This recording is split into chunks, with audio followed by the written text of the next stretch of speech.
Hello, AJ. How are you doing, mate? Franklin, what's your favourite football film? My favourite football film, Escape to Victory. Escape to Victory with Sly Stallone and Pele. Yeah. Oh, it's belting. It's a good classic. I mean, there was a better lineup than Sly Stallone. It wasn't all about. I can't remember Sly Stallone being in it, was he? Yeah, Hatch, the trainer. Is that the original one? With Pele and Bobby Moore. And... Oh yeah, the original one then, wasn't it? Yeah. He's the American prisoner of war that ends up becoming the goalkeeper. Yeah. I did like the. I think it was called The Damned as well. That was the Brian Clough. The Damned United. Damned United, yeah. With Michael Sheen, yeah. Yeah, brilliant actor. Yeah, very much so. So really enjoyed that one. What's yours? So from a kind of... So you posed the question, but you've not thought about the answer. Do you know what? Yes. Sort of. There's still too much hair on your head, that's why. I know. The weight of your hair. I think the weight of my hair as well. You should have seen me running through Standish. I look like a blooming pigeon. It was just flapping from side to side. It was awful. People tell you the curtains are coming back. They don't tell you how utterly unversatile they are. Just for context, AJ has got I've just forgotten his name now. Leo DiCaprio? Leo DiCaprio, is it? Yeah. No, it's not Leonardo DiCaprio, is it? With the curtain, Jack Grealish? And Jack Grealish, yeah. He's got a cross between that and the other lad we just mentioned. Leo DiCaprio and Jack Grealish. It's flopping all over the place. Floppy curtains, yeah. My favourite football, I was thinking the sort of the Damned United as well, to be honest. It's probably a bit of a darker tone, really, but Green Street Hooligans I really like. And it's about... Green Street Hooligans? Yeah, I think I watched that. Yeah, it's set in London. It's quite grim, isn't it? It is, yeah. So it's about the firms. Yeah, the firms between... Was Danny Dyer in that, or did he just comment? That was just a documentary? No, that was The Football Factory. The Football Factory. Yeah, he was in that. I mean, they're much the same cast, to be honest. Anyone who's an actor, and from London, is probably in both. Yeah. So yeah, that's... I'm just trying to think if there's any other films. So you got the Damn, When Saturday Comes, he's based in Sheffield.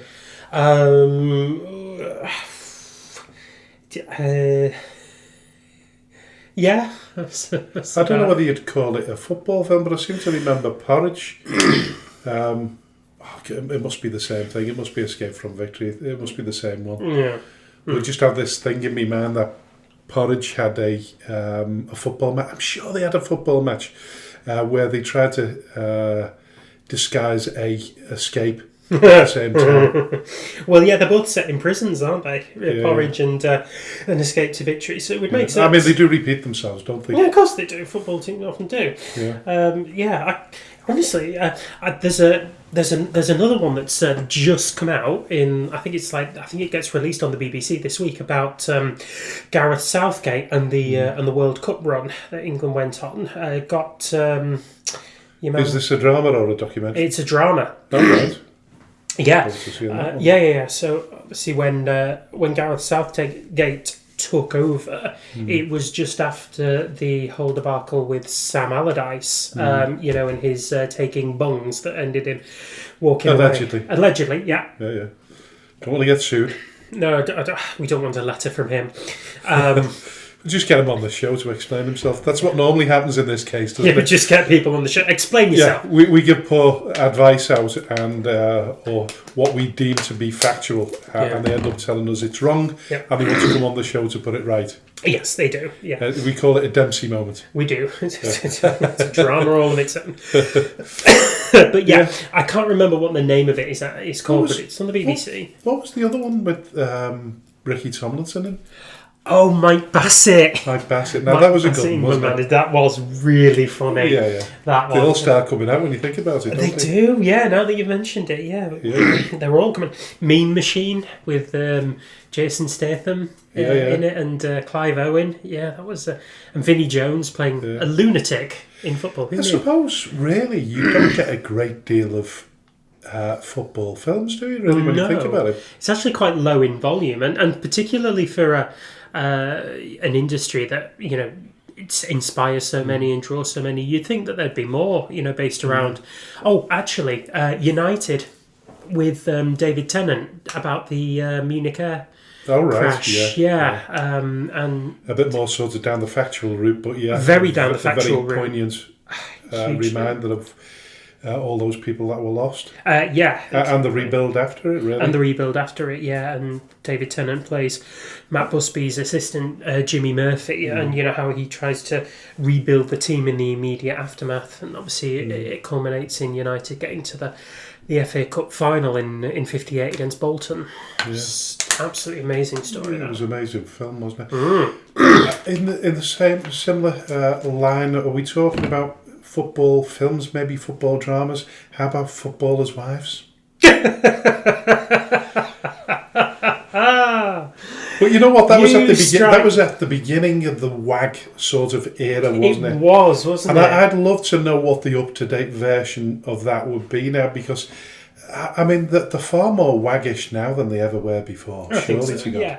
Yeah. With the obsession around social media and how that mixes in with a WAG's portrayal, and there's obviously more documentaries that are coming out. The whole the Wagatha Christie drama with Colleen Rooney and Rebecca. Is it? That's been out a bit, but that was about Colleen Rooney and Rebecca Vardy, and Rebecca Vardy selling stories to the press allegedly. Was that actually found out to be true? I can't remember. But anyway, that. What made you ask the question? Anyway, that's what I'd like to know. Because, and this is we do cold opens about what we've been up to during the week. I want to start doing cold opens where we just start asking weird stuff that just draws in the. I know it's a bit of an odd angle, but I just like that whole. What is AJ going to ask this week? Related, of course. This one isn't it? So normally we talk about daft things like box sets and what we've been up to in the week. What we've been up to. Well, listen, talking about box sets, I don't know whether you originally watched the original series of 24 with Kiefer Sutherland. There's a new series out now. It's called 24 The Legacy. Okay. 24 Legacy. Cool. And it's a new cast of characters in it. Okay. And I'm halfway through watching that right now, and it's equally as good as I didn't expect it to be. To be fair, going back years ago, Rowena bought me the full box set of CDs. Or DVDs. I'm going to DVDs of 24. And the first one I watched, I didn't watch the film. So originally there was a pilot show which was a film. I watched the very first episode, and it was all done in the dark. So it was a nighttime sort of episode. Okay. And I was either in the wrong mood or whatever it was, and it didn't touch it for years afterwards. Right. Obviously, Rowena was a little bit annoyed, like an expensive Christmas present. Yes, box sets were back then. Yeah, so I decided to watch the pilot film, and I watched the pilot film. It was fabulous. So okay. I was absolutely hooked. Started watching it from scratch. Okay. Realised what it was all about. It was 24 hours. It was a day in the life. Season, yeah. And it was. I really, really thoroughly enjoyed it, and like I said, the second series as well. Well, say second series, not second series, but the new episodes that are out now. Yeah. I think believed to be the final ever series that they'll ever show. Which is fair. It's run a hell of a course. I mean, it started about 2003, didn't it? 2002. It was a long time ago, but excellent series, well worth watch if you're into that kind of thing. I strongly recommend you start from the very, very beginning with Kiefer Sutherland and go right the way through. But watch the film pilot copy first. Okay. Yeah, I recommend you do that. Or make sure that you're in a really good mood when you watch the first episode. Oh, God. Otherwise, you just... I'm one of those, you say, I struggle to watch anything on TV that's in the dark. I don't know whether you're the same. As in, you're sitting in the dark, or you're watching something... Watching something that's in the nighttime setting. I really, really find it difficult. Do you? Why? Yeah. Can you not concentrate, or are you scared of the dark, or are you blind? I don't think I'm scared of the dark. I just think it's a seasonal, not a seasonal, but similar to a seasonal disorder where I get more depressed of a night time. I could sleep better in the day than I could sleep in the night. God, Can't sleep in the night. You are a bit of a vampire, aren't you? Yeah. Yeah. Yeah, probably. Yeah. I've not bitten anyone yet, like, I promise. I'm working on it, like, but... I don't know. How's your garlic taste? Yeah. So, yeah, I've been watching that anyway, for what it's worth. Fair play. Have you been watching anything? I watched the first episode of something this morning. It was called This Is Going to Hurt. And that sounds as though it's going to hurt. Well, it's about a doctor, as I'm sure you'd imagine. And he's quite a grumpy sort, if you like. Yeah. So he wants you to know that you're gonna receive some pain. Pretty much, yeah. Well, I mean, I think within the first 15 minutes, he accuses a patient of being racist. Right. So that might tell you a bit of an indication about what you need to know. And he's working with a team of other colleagues who he finds utterly incompetent and not much use. He's struggling to kind of keep his life together. He sounds like the sort of common day Alf Garnett. Who? Alf Garnett, you won't remember that, will you? No. I can't remember. Well, he was the racist, grumpy old man, wasn't he, of the sort of 70s, 80s, early 80s? God, was he? Yeah, I forget what it was called. Was it a character? Yeah, it was a character, yeah. Say, God. Yeah.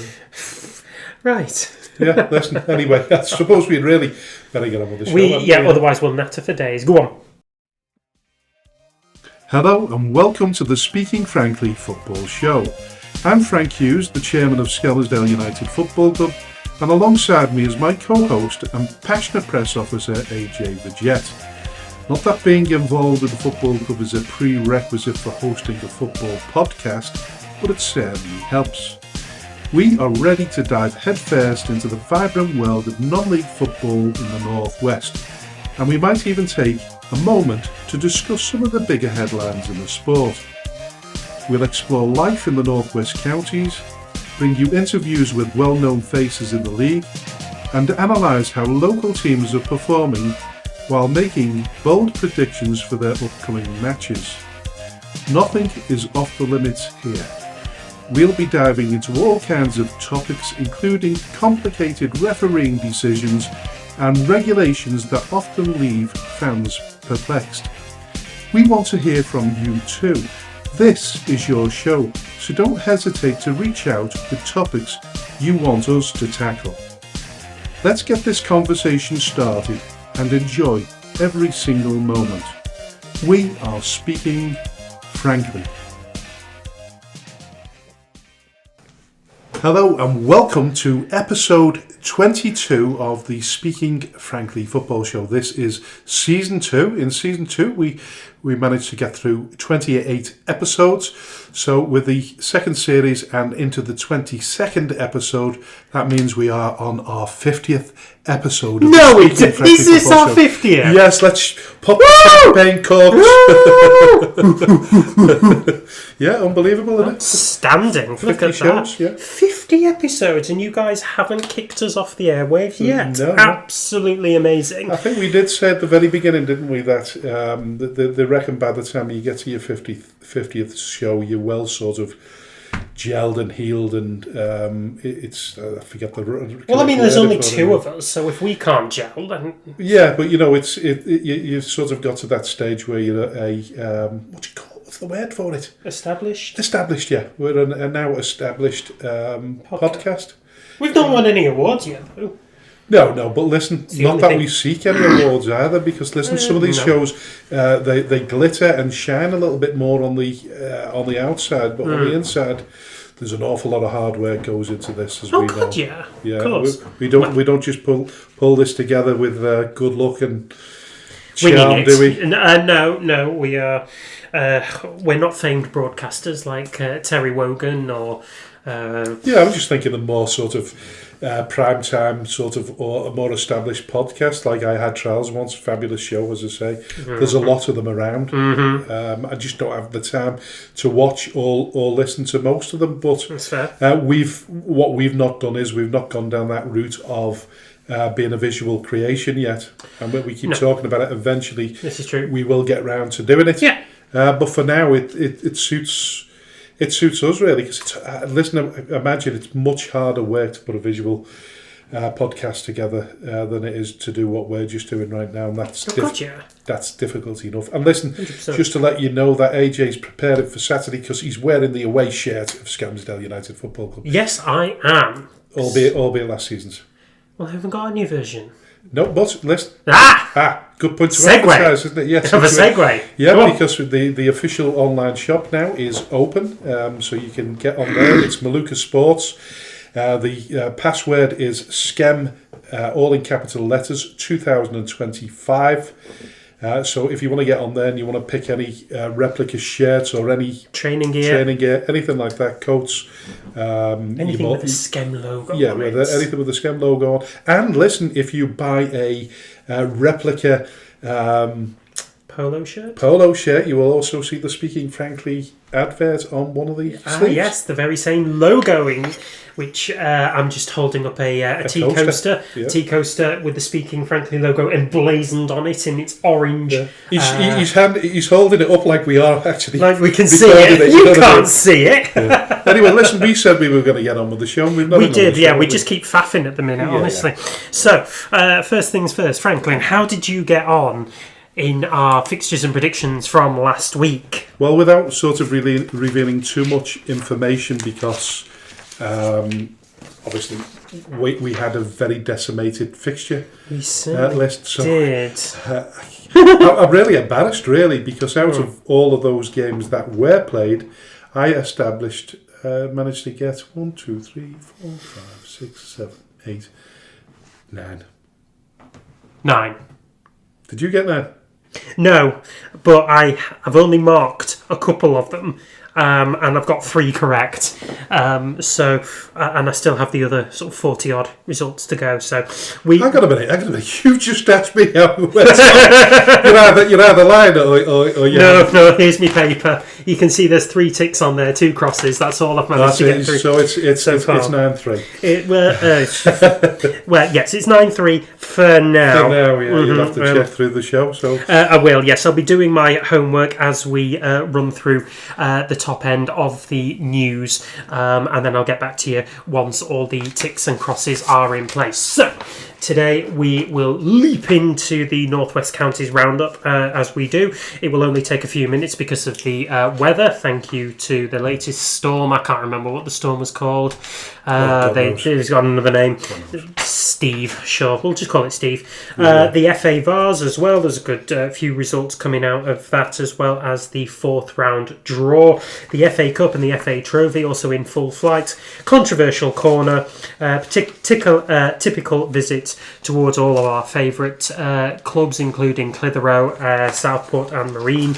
Then in part 2, we have Liam Kelly. Liam Kelly is the manager of Eccleshall Football Club, as well as a marathon runner. So we'll be grilling him a little bit on that. And then in the final part of the show, we will do our usual Scammsdale United analysis, as well as fixtures and predictions for the week ahead. So, Franklin, what's new? Well, before I go into the North West Counties news, I'd just like to say that we did approach Ref Support UK to come on the show. I've messaged him privately, and I've also messaged him online, and as at this point he's not forthcoming.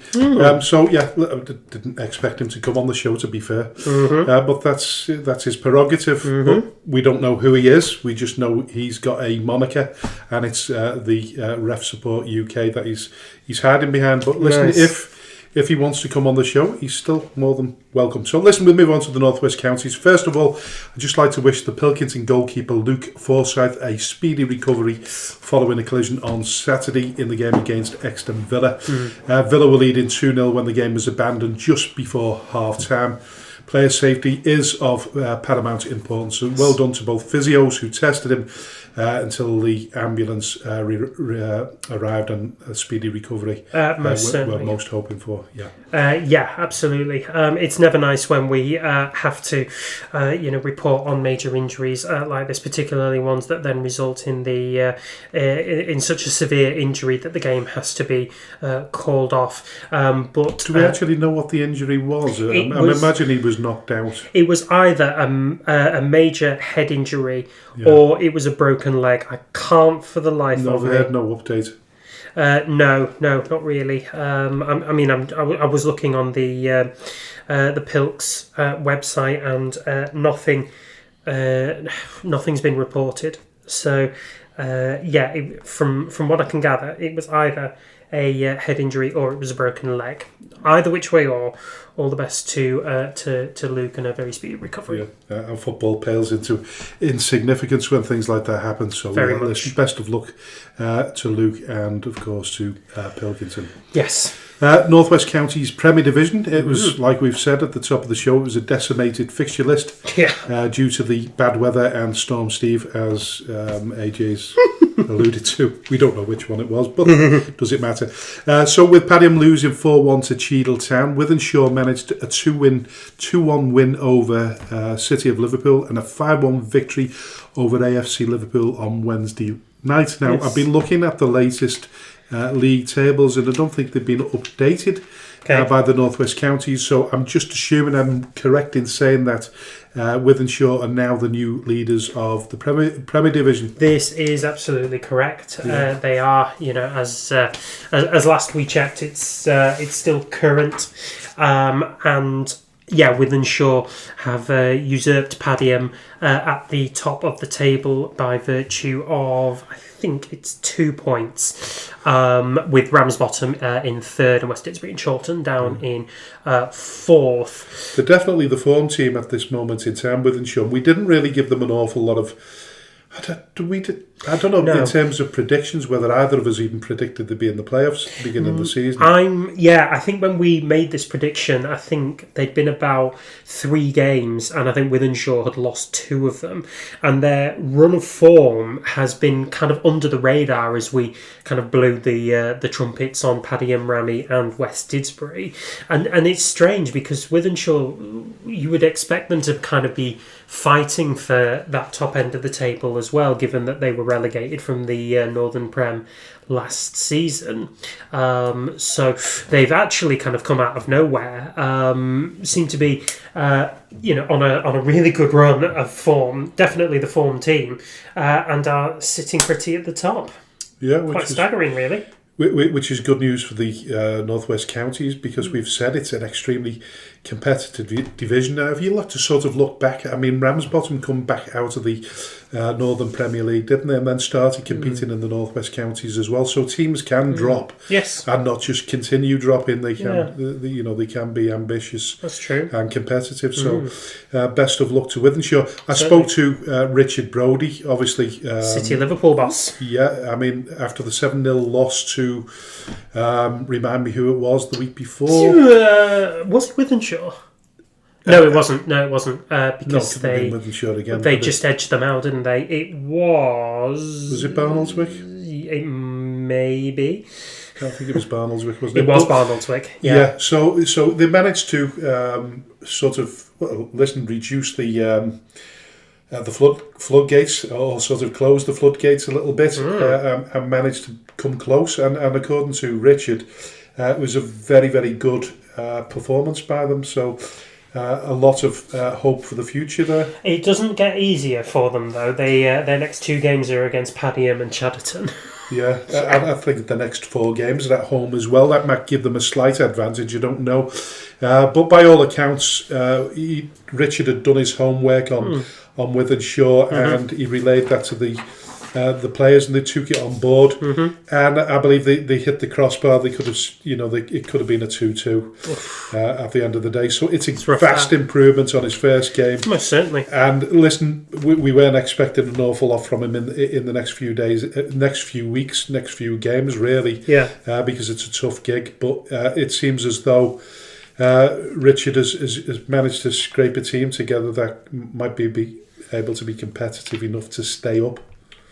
I mean, we like Richard, so that's kind of the hope, isn't it? Yeah. That that he enjoys a bit of prosperity and a bit of success with his club.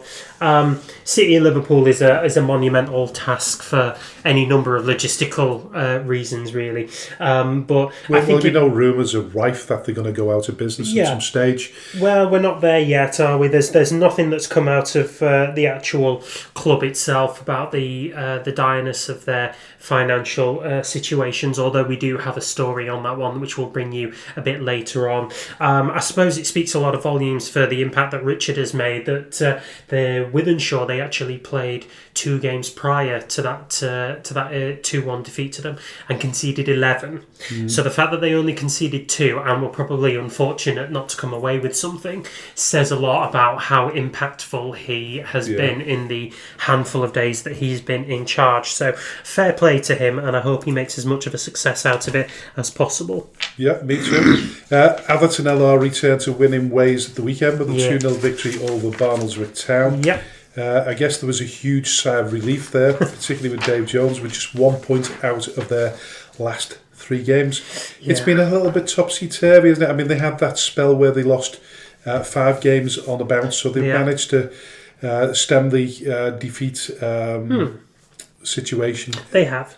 A little bit earlier this time round. They have, yeah, and I think we probably knew that the drought wasn't really going to last forever. I didn't think it would come against Barnsley. They're a strong team. That's not to say Atherton aren't, but Barnsley were really kind of in their element in the last few games. But goals from Lance Horton and Joe Bacon keeping the 3 points at Crilly Park there. Good crowd as well. 205 turned out on Saturday in not particularly fantastic conditions. And saw them retain their place in the top 10. So the weather seems to be far worse, didn't it, further afield from Liverpool? Because we had patchy bits of rain, didn't we? But nothing. Yeah, little bits of rain. I think it turned really quite nasty after the game had finished. We kicked off early, didn't we? But we kicked off at 1, so we kind of missed. Really. We'd missed a lot of it. Coming into the game.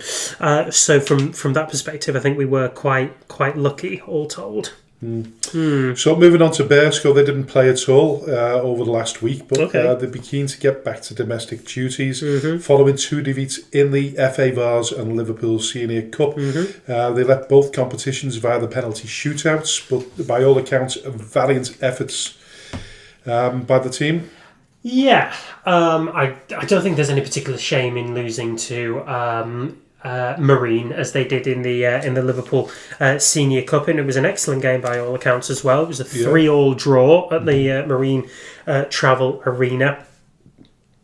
That culminated in Marine prevailing via penalties. Pretty similarly as well, going away to Chadderton, never a particularly nice place, managed to completely stifle out the widely known attacking exploits of Chadderton, particularly Lewis Byrne, who didn't get on the score sheet at all through that game, but nonetheless Chadderton prevailing on penalties. I think Dempsey he'll be disappointed. I think he wanted a bit of a better run in both competitions, but now that those competitions are out the way, there's no excuse for the focus not to be on the playoffs now.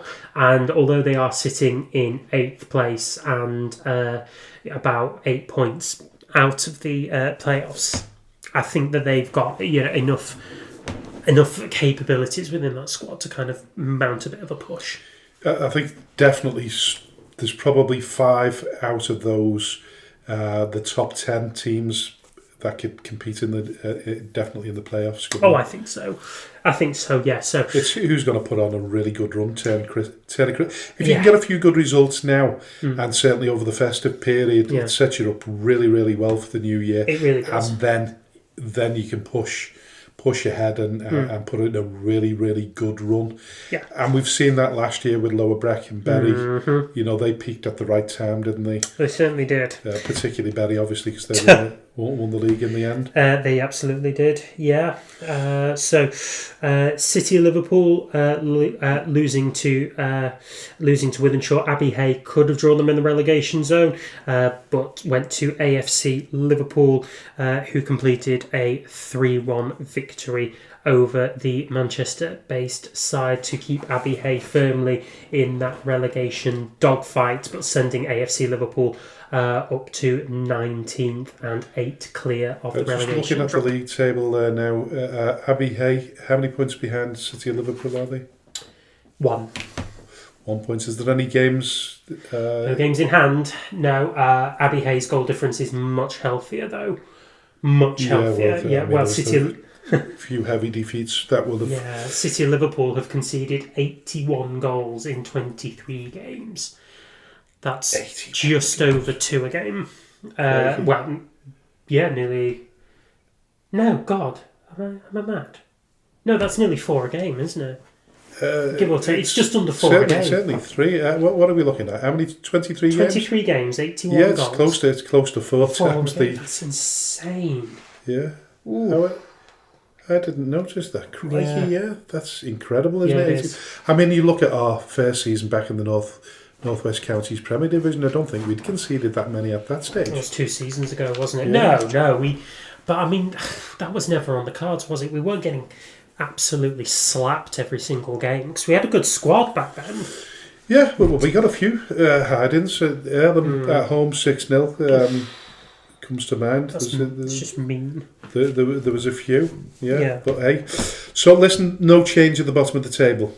No. It's getting a little bit tighter and a little bit tastier down there. We just need some fixtures getting played now, don't we? Because we need some the last few weeks, or the last certain 2.5 weeks, the fixture list has been really decimated by poor weather, hasn't it? It has, yeah. It needs to stop raining. It's slightly odd because we looked at the fixture congestion last season and we made quite a big deal out of how many games that we were being forced to play in light of terrible weather. Now it's kind of come to pass that the fixture congestion sort of eased a little bit, but the weather is completely killing off further opportunities to actually play games. Well, it certainly is at the sort of Premier Division level, isn't it? Because they've got a lot more games to play, and of course they were involved in FA Cup as well as the FA Vase. Yeah. So far more, one more competition to play in as well, albeit they're all out of the FA Cup now. Yeah. But anyway, listen, we'll move on to Division 1 North. So leaders Ashton Town could only manage a draw at the weekend. They were ahead in the game via Michael Howard goal. I believe Michael Howard used to play for Skem. Mikey Howard was a massive player for Skem in 2022 in that wonderful Northwest Counties Prem season that we had that culminated in getting promoted. Indeed. So in the end, Thornton Cleveland's restored parity in the 94th minute from the penalty spot. To stop them from increasing the lead at the top of the table. And that was an excellent result for my predictions because I called a draw there. Did you? I did, yes. So you called which draw? Thornton Cleveland's Ashton Town. Thornton Cleveland's. Excellent. Did you? Right, you did. I did, yeah. I went for Ashton Town, and up until the 94th minute I was okay. I know. But that's not on it. How frustrating for you. Is. But listen, Nelson had the opportunity to reduce the deficit to just 3 points on Wednesday night, but they were held to a 1-1 draw at when MSB Walton equalised also in the 94th minute. Yeah, couldn't write it, could you? No, it wasn't. I did. That was from a penalty. One. So Ethan Danku scoring from 12 yards in the 94th minute of the game after Andrew Proctor had put Nelson ahead. And oddly enough, that is the first time that Nelson have dropped points under Aaron Ripley's charge. Is it? Yes, it is. Yeah, domestically. I thought they did the week before, or the couple of weeks before. No, oh God, they were playing McGull, weren't they? So yeah, they did draw then. Sorry, never mind that. They're close, but no cigar. Close, but no cigar. Nonetheless, it still adds another notch to the Nelson points board. Although it leaves them 5th in the table, they have 4 games in hand on Drorsden and 6 games in hand on Ashton, McGull and Darwin, all of whom are sitting above them. So but if it carries on like that and the weather stays inclement beyond the new year, they're going to be playing at some stage 2 games. They're going to be playing 3 games. They're going to be playing Tuesdays, Thursdays, and Saturdays. If it's they're not careful, an insane demand. So they've got to start reining them in and taking the points. They do, yeah. They also have to start playing the games, which is not easy when I think Little Wembley that's been having floodlight issues recently. They have just about started to get back to some consistency at home. Oddly enough, though, Nelson's biggest damager at this point is their goal difference, where they've conceded 14 and scored 15. So a goal difference of +1, where other teams have got +9, +6, +11. Oddly enough, Ashton Town have got +3. It's almost like nobody wants to win the Division One North title. No, or they haven't got decent enough goal scorers. Well, the decent enough goal scorers wouldn't have thought to be a problem for McGull, who boasted two of the league's top scorers last season in Darren Brannigan and Jacob Till. Both of them drew a blank as Squires Gate prevailed 2-1 over the former league leaders. Ivan Nielsen de Silva in the 78th minute and a Dean Ing penalty in the 81st, ensuring the points stayed on the filed coast and ensured McGull went back down the M55 with nothing at all, despite Will Hoey opening the scoring just shy of the 70-minute mark. And just 2 points in their last 3 games. Just 2 points in their last 3 games. Two previous draws before that loss. A lot of teams sort of showing good form and then dropping form quickly, just as quick. Yes, they are. There's not a lot of consistency within the teams and tables here. But I think if you look at the nobody table, wants to win it. No, but if you look at the table directly, I think the difference between top and bottom, there's not a great deal of difference point-wise, is there? Certainly you go right down to 12th position. Yeah. And listen, this has not been updated, but I think we're going off last week's. There's 20 points. Daisy Hill were on 20 points, and Ashton Town on 27 at the top. Insane. So there's not a huge gulf in difference term. No. Certainly in points, but there's very few games, as we know, in that division. So it'll be interesting to see what position teams are in at the turn of the new year. Yeah. So listen, at the bottom of the table, Ashton Athletic were the only team to play in the bottom 3, and they were the only ones to secure any points. So a Luke Crompton equaliser gave them a 2-2 draw against promotion chasing Darwin. That is probably the result of the week. I think it absolutely is the result of the week. Ashton were in dire need of something. We know that they've got a good squad on paper. They've got players like Joe Barlow, Deck Hill, Josh Nicholson, who was on the score sheet. Who was on the score sheet, indeed. Yeah, opening Ashton's account with 15 minutes to go, and then Luke Crompton's equaliser in the 90th minute, cancelling out a Nick Heppel double for the East Lancashire side, and it's a result that boosts Ashton Athletics' chances for getting off the bottom of the table. In fact, it does lift them off the bottom only by goal difference, to be replaced by Garstang, who I don't believe played at the weekend. No, they did. Sorry. Garstang, who lost 3-1 to MSB Woolton. Yeah, so listen, there's no change at the bottom. No. Other than that one team replacing the other. So listen, we'll move on to Division One South. In the last week, only 3 games survived the weather. That's how bad it's been. Telford Town narrowly beat Wolverhampton Casuals 3-2 at home. That meant they pushed themselves back into the playoff places. Stafford beat Shawbury 5-0 to consolidate their position in the top 5. Michael Hersey scoring a hat-trick. So no sort of great shocks there, but not a great deal of games to shock us with. No, not particularly. So yeah, Matt Hersey scoring a hat-trick for Stafford to keep them firmly within that playoff dogfight there, as we thought that they might be. Still got a bit of work to do on the chasing pack. They are up to 3rd, but Eccleshall and Runcorn Town still ahead by a steady 5-point gap at least. Meanwhile, down at the bottom, Wolverhampton Casuals in 15th place, just about consolidated ahead of Alsager, Shawbury, Hormond, and then Wolverhampton Sporting Community adrift at the bottom of the Division One South table.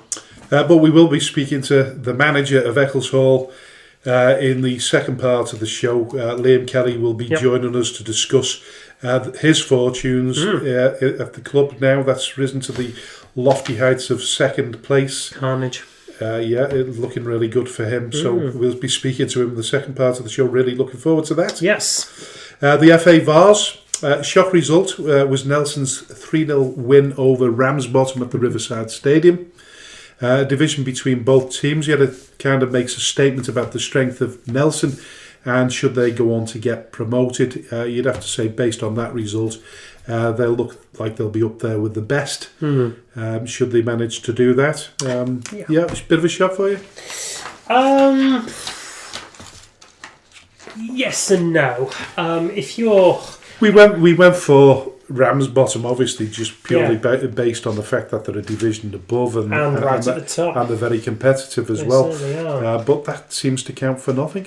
Yeah, in cup competitions, it really can. We could go through the FA Cup archives and dig out any number of absolute shock results. So on a day, any team can beat any team within any step at the pyramid, and I think it probably illustrates Nelson's strength at this current time that they were able to do that. So it was a bit of a shock, but probably shouldn't come as a massive shock in itself. But there was a major sort of outrage by the fact that the game was continued in such really torrential downpours. The pitch, we've seen pictures of the pitch at the end of the game. Yeah. And it was a bit of a mud bath. Yes, it was. It was described as a bit of an ice rink by some of the particularly the Ramsbottom socials. I think both teams have played in the same conditions, and you can't really argue about that. You wouldn't want to. But in terms of player safety, is it worth carrying on playing those games? I mean, listen, let's be honest about it. Back in my era, way before you were even a thought in your dad's eye, we were playing in far more horrendous conditions than you've ever seen in this day and age. It's unbelievable now. I can't say namby-pamby, but we seem to call games off far too easily these days. Do you reckon it's just a notion of player safety?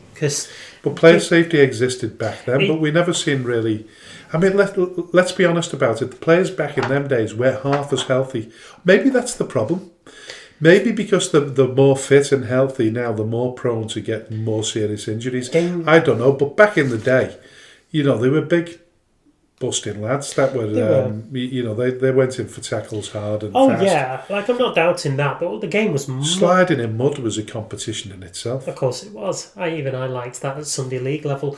But the game was much slower back then, wasn't it? You didn't have kind of full-on counter-attacks and players sprinting 100 metres in about 11 seconds just to...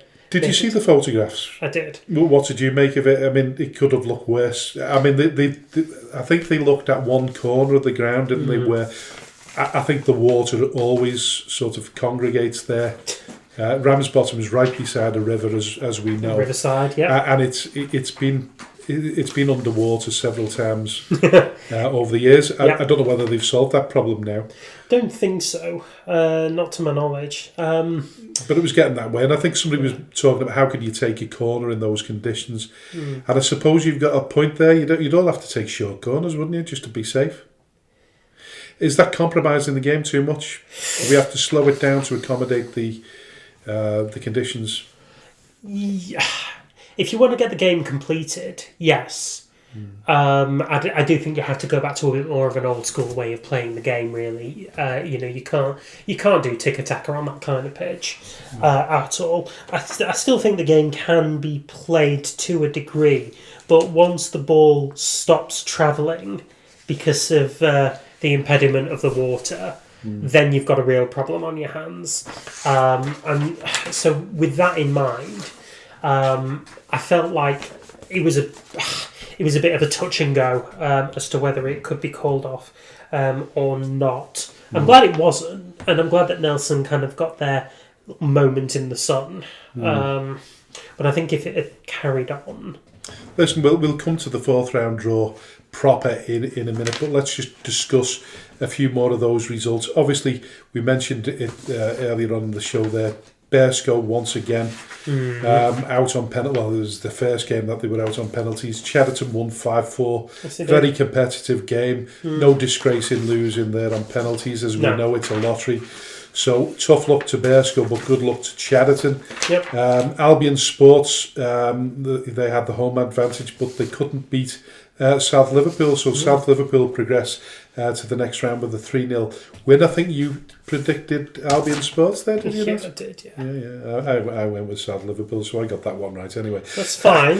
Droylsden, I've mentioned Droylsden managed to defeat Fulwood Amateurs 2-0 in front of a crowd of 328. Yeah, a couple of late goals there from the Bloods, Liam Moran and Keelan Kellini. Yeah. Scoring past the 80 mark to secure the win over fellow Division One North competition there in Fulwood Amateurs. Themselves not an easy team to edge past. So Droylsden have got interest within the fourth round of the draw. So West Didsbury and Chilton, they beat Rossington Main away from home 3-0. Yeah, that made quite light work of their South Yorkshire opponents there. Goals from Lewis Billingsley, Billy Matthews and Victor Abadaki taking the bragging rights back over the other side of the Pennines for the Inform West. So that now means that we have five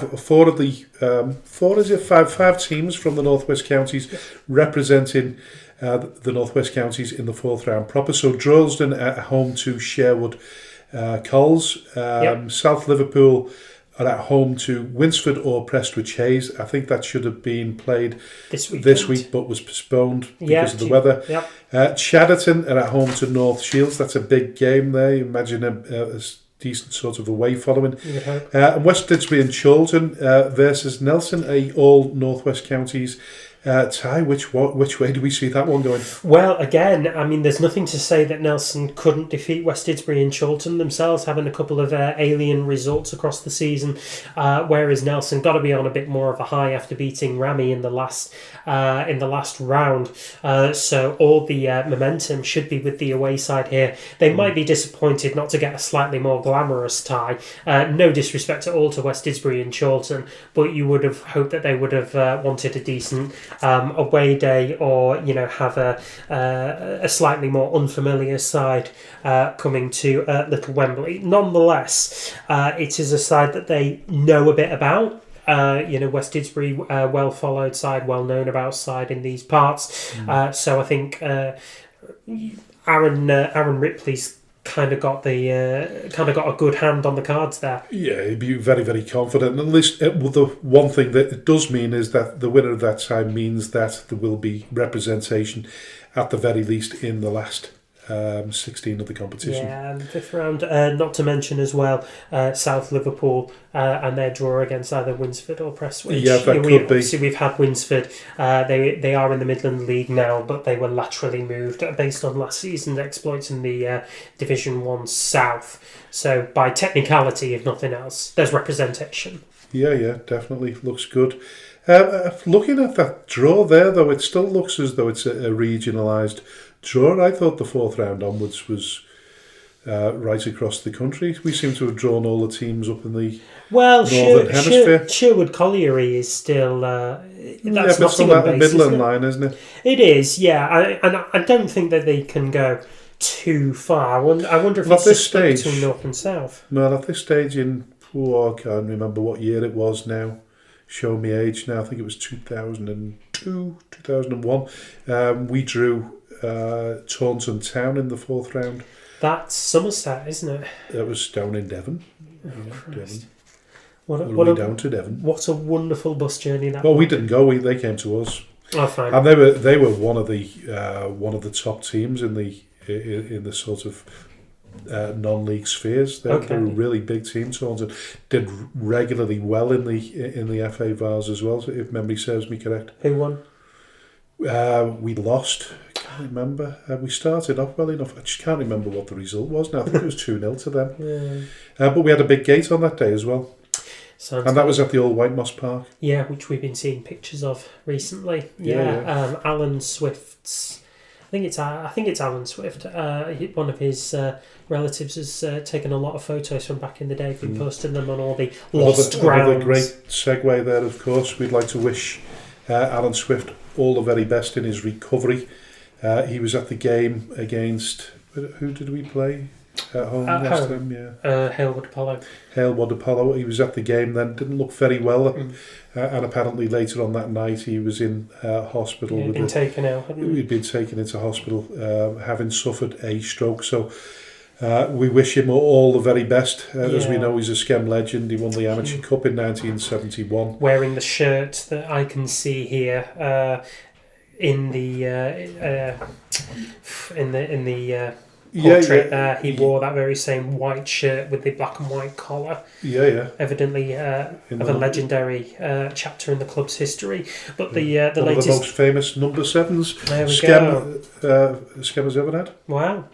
But the latest news that we got from Alan's family is that he is now home, having been discharged from hospital, and he'll be continuing his recovery within familiar four walls. Yeah. So huge bit of good news there on the back of a very concerning period for Alan and everybody connected with Schem. So all the very best, Alan. We do hope that you're listening to the show. Yeah, most definitely. And really sort of bizarre that we mentioned it at that stage, because we're talking about the FA Vase, which is sort of the post FA Amateur Cup competition, because once that stopped, the FA Vase reared its ugly head, if you like. It came into being, didn't it? Yeah. So, why would you name your team Cockfosters? Where's that Cockfosters? Number 11. Cockfosters versus Crawley Down Gatwick. I don't know, but there are some bizarre names in this country. I mean, believe it or not, there is a place in this country called TWAT. I think there's 2 T's in it. Is there? I think, yes. I'm not entirely convinced, but I mean, well, nonetheless.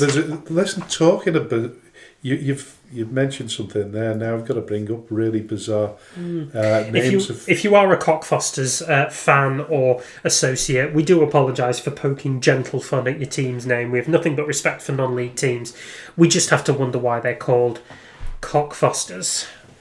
Yeah, well, I mean, looking at bizarre names, there's one here, Bellend FC. I don't know whether there's a Bellend football club, but there's certainly a place called Bellend.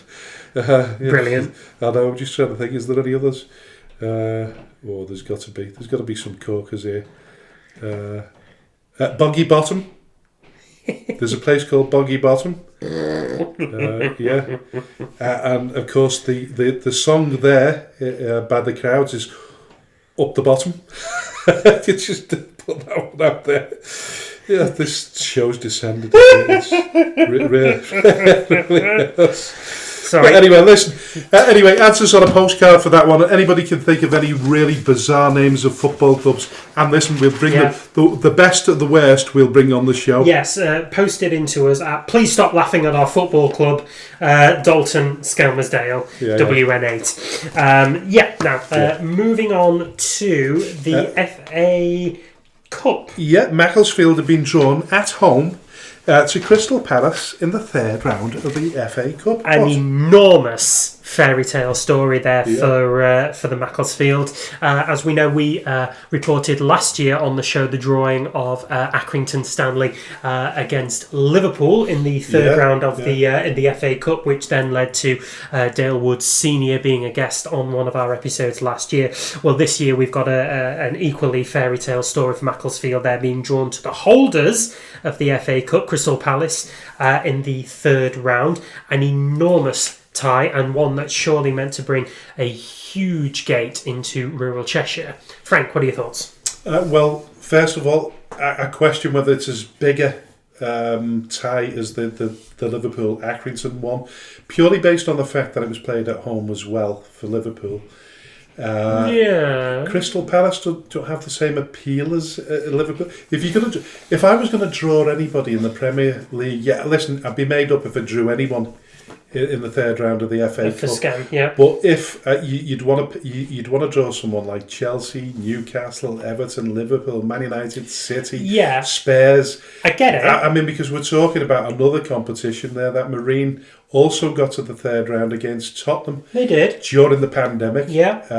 Didn't promised not to make a great deal of money. In the end, they had a virtual ticket system, which has made their fortune, if you like, because now they've got a plastic pitch, which is bringing in regular income that they didn't have before. Including from us. Yeah, including from us as well. Yeah. I don't know whether it has the same appeal. Yet they are the FA Cup holders. It's at home, so it's going to be a limited gate. But they will make full use of that because Macclesfield themselves, well-supported team, big following, 100%. But you want to have that gate because you're bringing in home revenue, aren't you? You might get a little... Well, it's still split. You still get a split of the gate if you're away, 100%. But the logistics of not having to send a bus all the way down the length of the M1 and the M6 to get to London, I think is a massive plus point for Macclesfield. They have to play host, which means... they're not having to spend as much money, and their fans aren't having to spend as much money either. And quite honestly, I don't think there's ever been a better time to be a Crystal Palace fan. They are the FA Cup holders. They are the Community Shield holders. They are in European football right now. They have probably never had a bigger following than this and never had like a bigger successful period in their lives. So actually drawing Crystal Palace right now is an absolute massive plus point for Macclesfield. It's a big game for them. One assumes, because I've not seen the listings yet for TV, but I would imagine that's definitely going to be highlighted. It's going to be the highlight of the TV which again calendar. Gives Macclesfield a cut of the TV. Yeah, and you can only hope that what you can do is that they do a bit of a Burton Albion, what Burton Albion did many years ago, and they drew 0-0 to Manchester United. I remember that. And got a replay out of that. At Old Trafford, that was irritating. Yeah. Did they draw at Old Trafford and then take them to Burton? That's exactly. I couldn't remember which way round. That's exactly how it was. It was the same for Exeter a couple of years prior. Exeter drew 0-0 at Old Trafford and took them to St James's Park. Not that one, the one down in the south. They lost 2-0, but still they had 2 bites at Man United at a time when there was nobody bigger. For Macclesfield, I think all the plus points are in their favour there. And like I say, I'm expecting a heavy Crystal Palace following there up into Cheshire. So it's a great day for the supporters because it's not that long back when everything went sort of south. Yeah, south. Yeah, very much so. And maybe now with this kind of draw, they won't need to keep selling off their players to Forest Green Rovers. Yeah. Well, listen, that was a limited window anyway, isn't it? I mean, he's got to be really speaking. If I'm Robbie Savage now, you'd be recruiting from higher up if you've got aspirations of moving further up. I think that's always the sort of pretext to any promotion is if you've got serious ambitions of moving up a level, you've got to be looking at players that are slightly above you, and maybe some of them have to be the older ones that are a little bit out of not particularly first team players anymore, sitting on the bench more often, but have got the experience at that level to bring them up. Whereas if you're recruiting from Macclesfield, you recruit. Which they are, Forest Green are. It's a lower level, isn't it? It is, yeah. So that said, I would have imagined that Macclesfield's recruitment has been pretty similar to what I'm suggesting now. Could be. When Robbie and was it Rob Smethurst as well? Yes, it was Rob Smethurst at the time. Yeah, I would imagine they were recruiting from teams higher up as well. Oh, I would think so. Their aspirations must be huge. Yeah, they're in much similar to Berry's. Well, they're in the national. Are they in the National League North now? They are, yeah. They got promoted last season, They didn't did, yeah. they? So Macclesfield are in the National League North. So, yeah, an excellent draw for them against the holders and Premier League opposition. So we keep an eye on that one. Is that normally played the 3rd of December, the week commencing? No, it's for January. 3rd of January. Yeah, it'll be 3rd of January. December's gone? Yeah, exactly. It'll be 3rd of January onwards. So that'll be the pick of the draws there. Now, the FA Trophy comes back into being this weekend, and without a doubt the pick of the weekend is at Clitheroe, who host heavyweight National League Premier side York City. So Sean McConville has been gearing his troops up for the arrival of the Minster men, and has said in his in a pre-match statement that his team aren't going to be setting up to sit back and take the attacks from York themselves. He is setting up. I'll give you the. I won't set up a team here to sit back. We'll always go and try and win the game, and that will be the same come Saturday. Listen, I think they've got to go for it. Of course they do. York, I mean, I've watched them a couple of times this season already, and they're in excellent form. Both times I've been to see them. I think they won 5-0. I think they beat Forest. Who did they beat? They beat Rochdale 5-0. I'm just trying to think of the other team that they beat at home. But they're in excellent form themselves. They're a really good attacking team. And I think, I think even if they sit back, they'll ship goals. I think that's so. If they've got any chance of putting them on the defensive, that's probably the best way of. Oh God, yeah, absolutely. And the thing is, Clitheroe's attack is one that's actually quite well documented. We've mentioned it a fair few times on the show, but they've got big players in there. Veron Parney, Sefton Gonzalez, Leon Creech, Tom Scarborough. All these players coming in, as part of the Clitheroe attack. They're not going to be sitting back here. They're going to want to go out and get in the faces of York. And it's going to be a big sell at the Loomloft Stadium there. Over 1,500 tickets have been sold as of 2 days ago, and I think I did ask the question. What have they set a capacity for this game? But nobody came back to me. No, I'm not sure that they have. So Clitheroe's ground holds. Is it 2,000? 2,400 is it? 2,400, yeah. Now they aren't doing any on-the-day ticket sales, so all tickets have to be bought in advance over the internet. Sensible. Yeah, it's sensible. You'd never get them all in time, but nonetheless, they're preparing for it big. They're also selling match jerseys and training gear at a slightly reduced rate. Just in order to perfectly sell out as York come to town, which is fair. Yeah. Listen, we wish them, Sean, obviously the best of luck. Listen, it's a good day out for them. Whatever way it turns out, if they manage to get a draw and a tie played at York, then it's an even better day out for them. Yeah, it will be, very much so. And to be fair to Clitheroe, they're actually doing it on a run of good form as well. Unbeaten in their last 6 games. So perfect preparation. Are they scoring a lot of goals? They've not taken a great. They're scoring a few. Yeah, so they're mid-table at the moment. Are they are mid-table. They're in 11th. Yeah, their biggest win in their last 6 games was a 4-1 victory over Stafford Rangers. With that being said, though, they did take a point. 1-1 to Lower Breck. Yeah, exactly. And that was by virtue of a last-minute equaliser from Breck to take a share of the points there. But nonetheless, they're not scoring an awful lot of goals. But that being said, they've only conceded... the last time they conceded more than 1 goal was in their 3-3 draw with Spalton Calcer at the tail end of October. Since then, they've played 7 matches, kept clean sheets in 3 of them, and reduced the opposition to just a solitary goal in the other meetings. And some big names in there: Whitton Albion, Chase Town, Stafford, Lower Breck, all teams who were only able to come away with just a single goal for their efforts. We've been talking about Clitheroe, of course, but they're not the only team that are still in the competition locally. Nope. Marine are away to Curzon Ashton. Southport are at home to Leek Town, and Radcliffe are away to Hereford.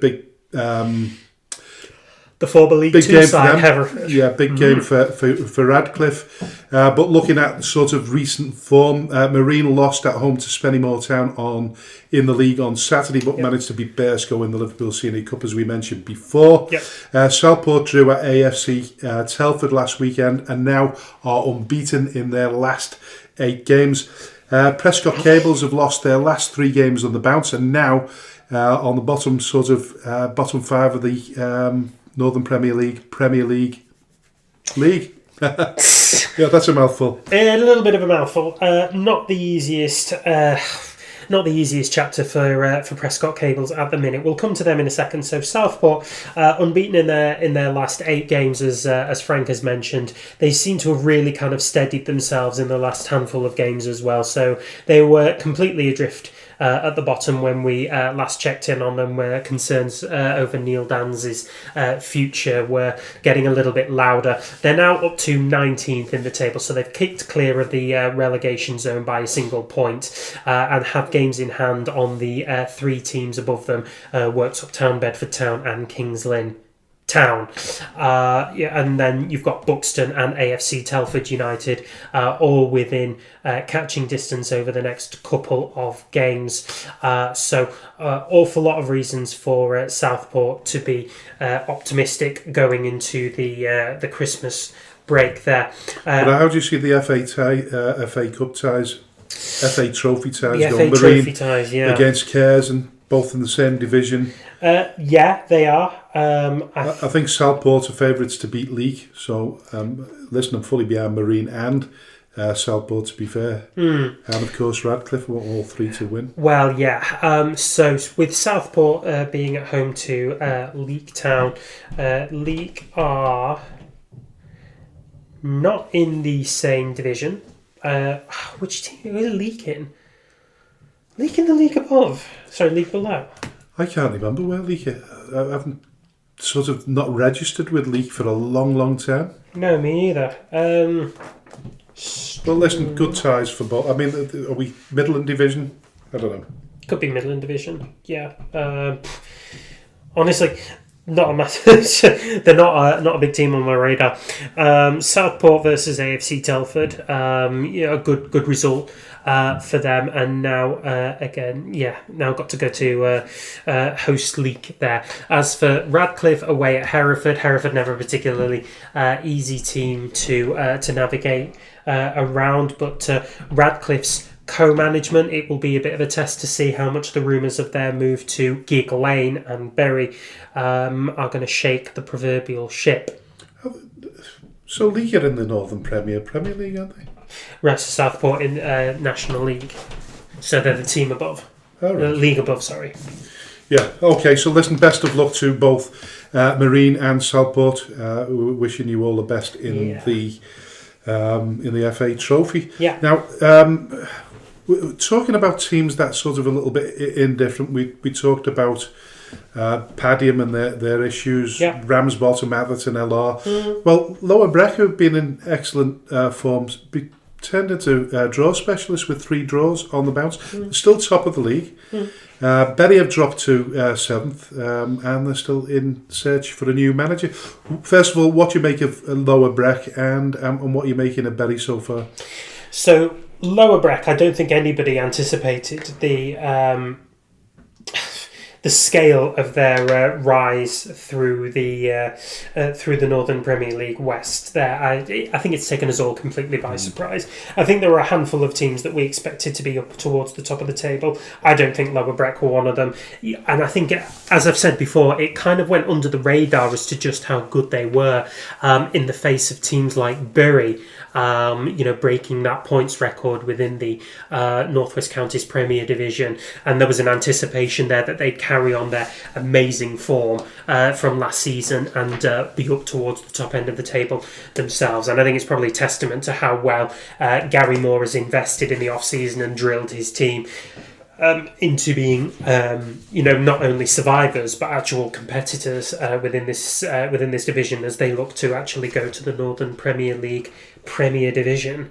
I don't even think any Lower Breck fan, no matter how optimistic, would think that this would happen. Nonetheless, they do sit at the top of the table. Avro do have a game in hand on them and a 2-point gap difference between the pair.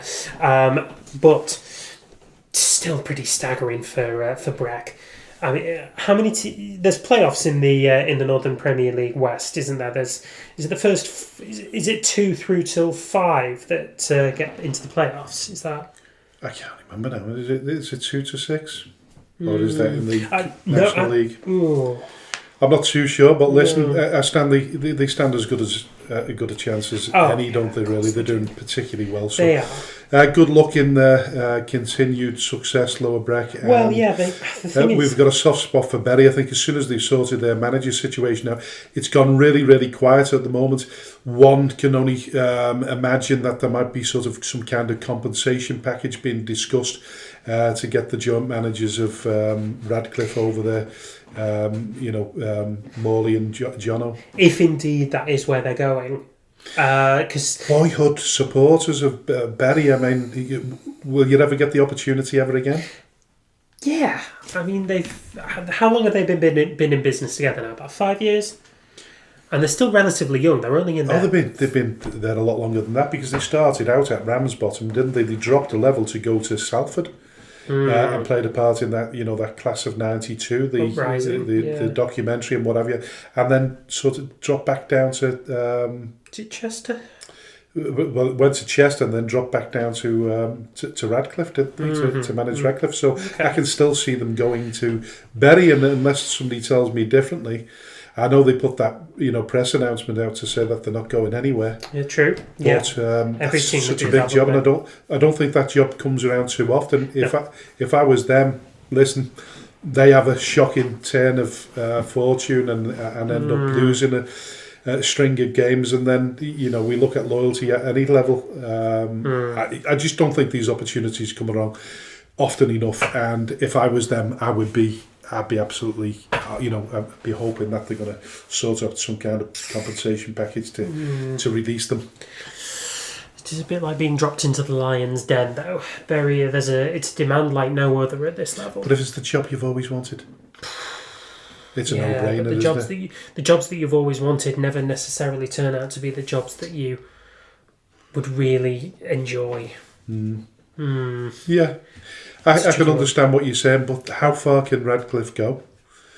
Well, at the minute, I don't know how much kind of financial support they have, through the chairman and what have you. But that club has a level. I mean, they got over 1,000 supporters, I think, at the weekend. Yeah. But above that, they're not a Salford, they're not a Bury.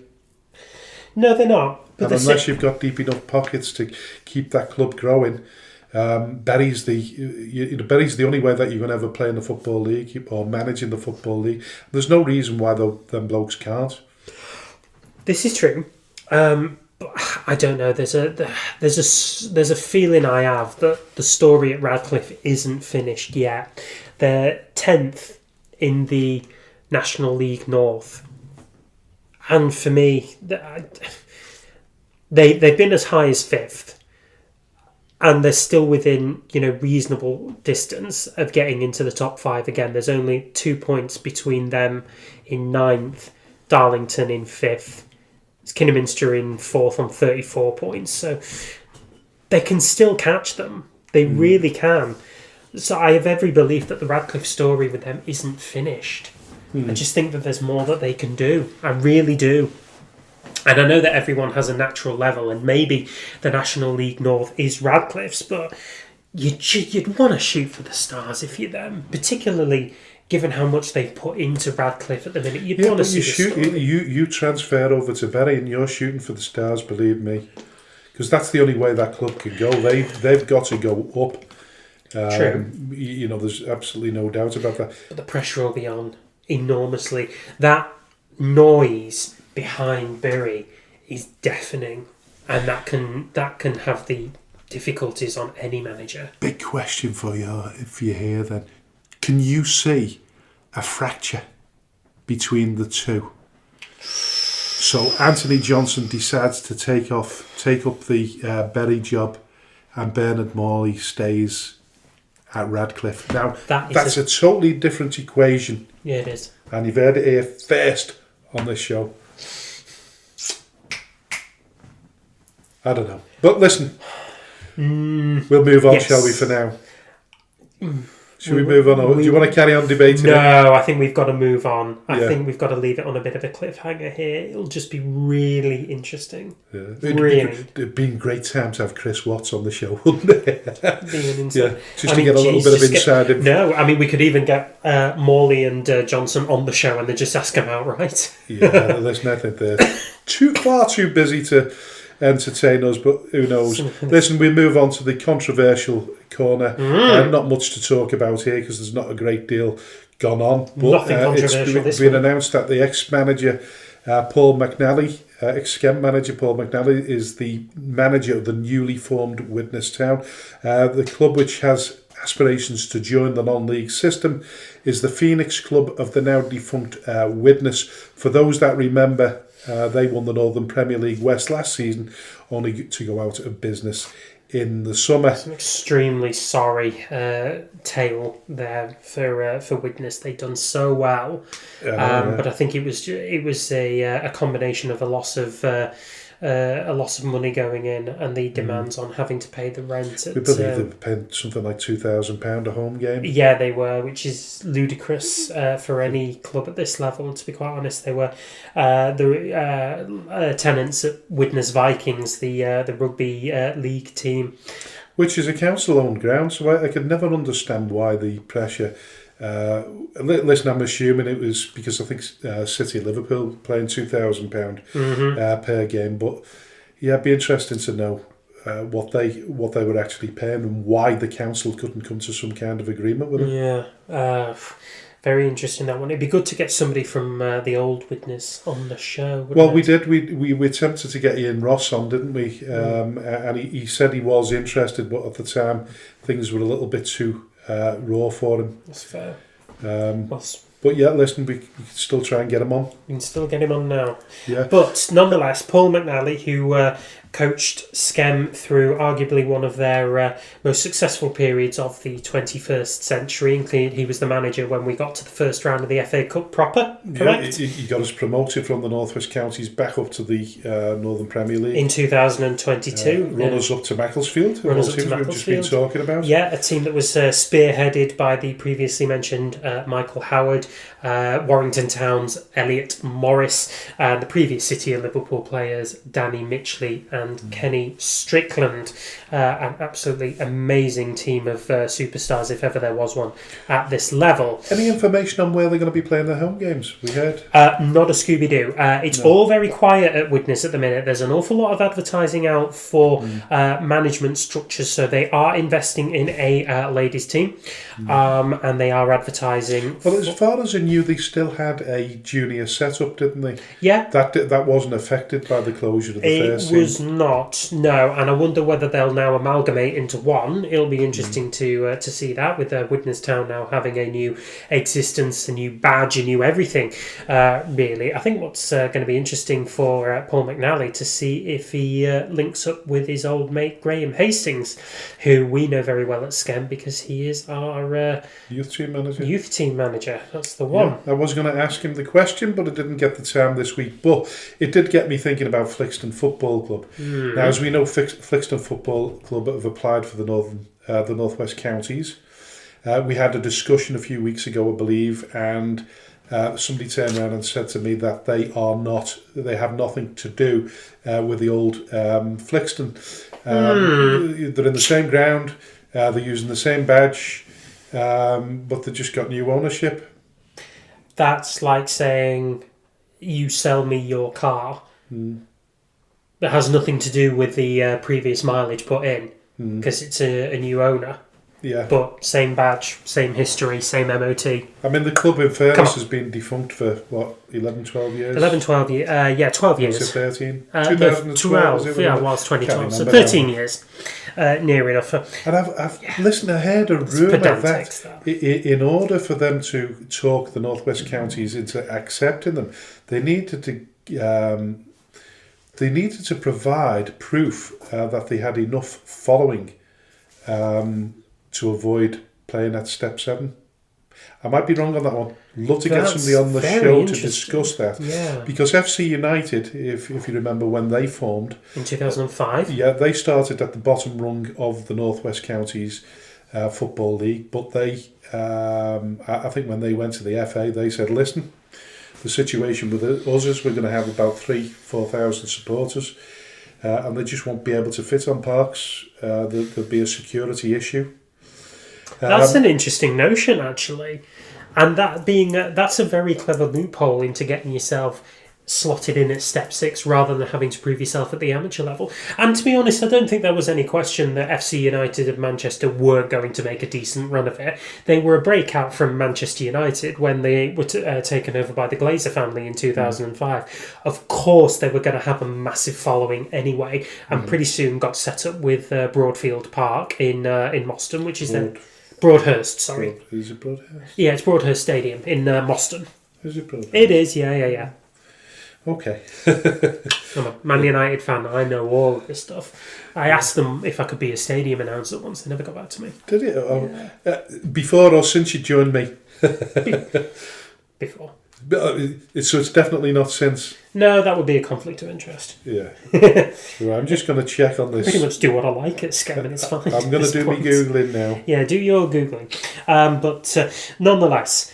I think it's a different setup completely, isn't it? I mean, Flixton, they weren't massively supported when they were in the... They had dwindling numbers. They were in the Northern Premier League once upon a time. Well, yeah, they were in the Northern Premier League, but you can be in the Northern Premier League and not have an enormous following. I've been listening recently to our interview with Tony Young, the Blythe Spartans superfan, who gave... It was a wonderfully impassioned speech he gave against Bamber Bridge last season. If you've not seen it, go find it on social media. It's absolutely wonderful. But what he was saying was there were teams around him, like particularly Stockton Town, whose average gate was about 190, maybe 200, and they were still managing to float at a consistent level in the non-league circuit. Now, if you imagine that same kind of rule of thumb applying to Flixton, if they've got a big following, sure, but there's a reason that they went out of business in the first place, and I don't think it was down to mismanagement of funds, because they weren't that massively supported, were they? Even though they had their own ground, the gates weren't big, were they? No. Exactly. So I don't know if they've got that justification that they're going to be that well followed, that it's going to be a security issue in the Manchester Amateur Football League, which is where they would end up. It's an American financier that's taken control of Flixton, and yes, one imagines that he's bought the stadium, whoever from, I don't know whether it was back in the hands of the council or whoever Flixton owed debt to it, whether it was a council-owned ground before then. I'm not entirely sure. No, me neither. That's like I'd love to really get somebody on the show to see what the dynamics of this new venture is and how they're going to carry it forward. It seems that I think initially they talked about ploughing 5 million instantly, and they've got 5 million set to one side to invest in the football club. That sounds like a lot of money, but you know what? In terms of a structure over the next 5-6 years, £5 million could go absolutely nowhere. It really could. We've seen waste of funds before, haven't we? Yeah. I mean, we've experienced it firsthand. We've seen it at a lot of clubs. City of Liverpool being one where money's been ploughed in at a rate, nothing's coming out the other end, and then the funds dry up, and then you've got nowhere to run, really. No. So the rumour mill is that a former Scam associate is now on the management team at Flixton, isn't he? No. Really? No, that was a team that played them. Oh, I see. It wasn't Hassan Salem? Or oh, sorry. You're right. You are right. Hassan Salim, former assistant manager to Pascal Chimbonda. There you go. I think he's still involved. Okay. Good to get him on then, if he is still involved.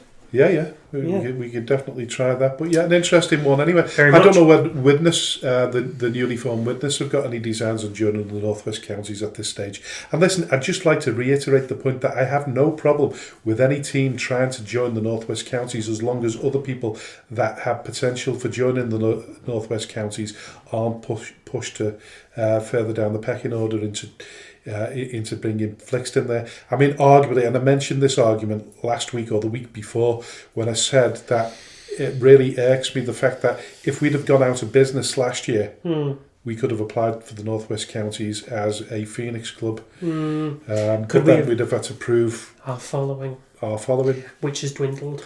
But what they're doing is now they were supposed to be playing City of Liverpool at Bearscough on Tuesday night. It didn't come off.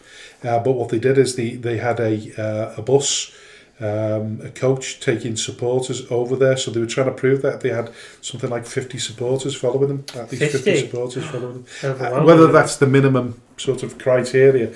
And listen, I'm totally waffling here because this could be all just total hearsay. So anybody that knows more about the story and is willing to come onto the show and discuss it, then get involved. Yeah, please get in touch with us. Listen, we'll move on to Southport.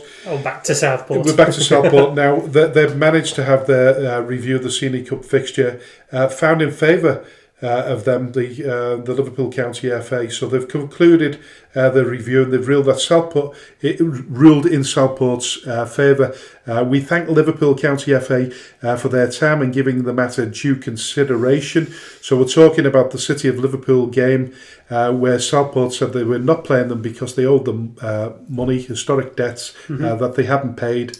City of Liverpool in return turned around and said we don't owe anything, and they explained the reasons why they thought they didn't owe anything, but either or Southport determined that they did, and the FA have found in their favour. Southport's favour. So they appreciate the continued support of all the supporters and their understanding. I just felt at the time maybe it was one of those things that should have gone, it should have been kept quiet. I think this could have been done behind closed doors, but then maybe it couldn't have done. I don't know. Well, you'd need to. It would be in the public interest to explain or have a reasonable justification as to why you weren't going to be playing City of Liverpool in the Senior Cup. You can't. It's not really like you just afford an away walkover and leave it at that. People want to know what's going on, and I know it does put City of Liverpool under a bit of a bad light. But if the Liverpool County FA have kind of found in their favour, then there's obviously going to be a bit of meat beyond the allegation. Yeah, there's a bit of a backup to the allegations. Of course there is, yeah. What we are not sure about at this point is what this means for their actual fixture and who progresses. Now, does it mean that City of Liverpool progress on the grounds that Southport have withdrawn from the fixture? Or does this mean that Southport... Well, up to this point, City of Liverpool still retain the right to appeal the decision, whether or not they do that, and within what time frame they've got to do it in order for a fixture to be played. I would have assumed by the fact that the Liverpool County FA backed them up, backed Southport up, that Southport will be progressing to the next round unless both teams have been excluded from the competition. I'm going to say, if City and Liverpool are excluded from the competition, that does strike me as a little unfair, given that they were willing to play the game.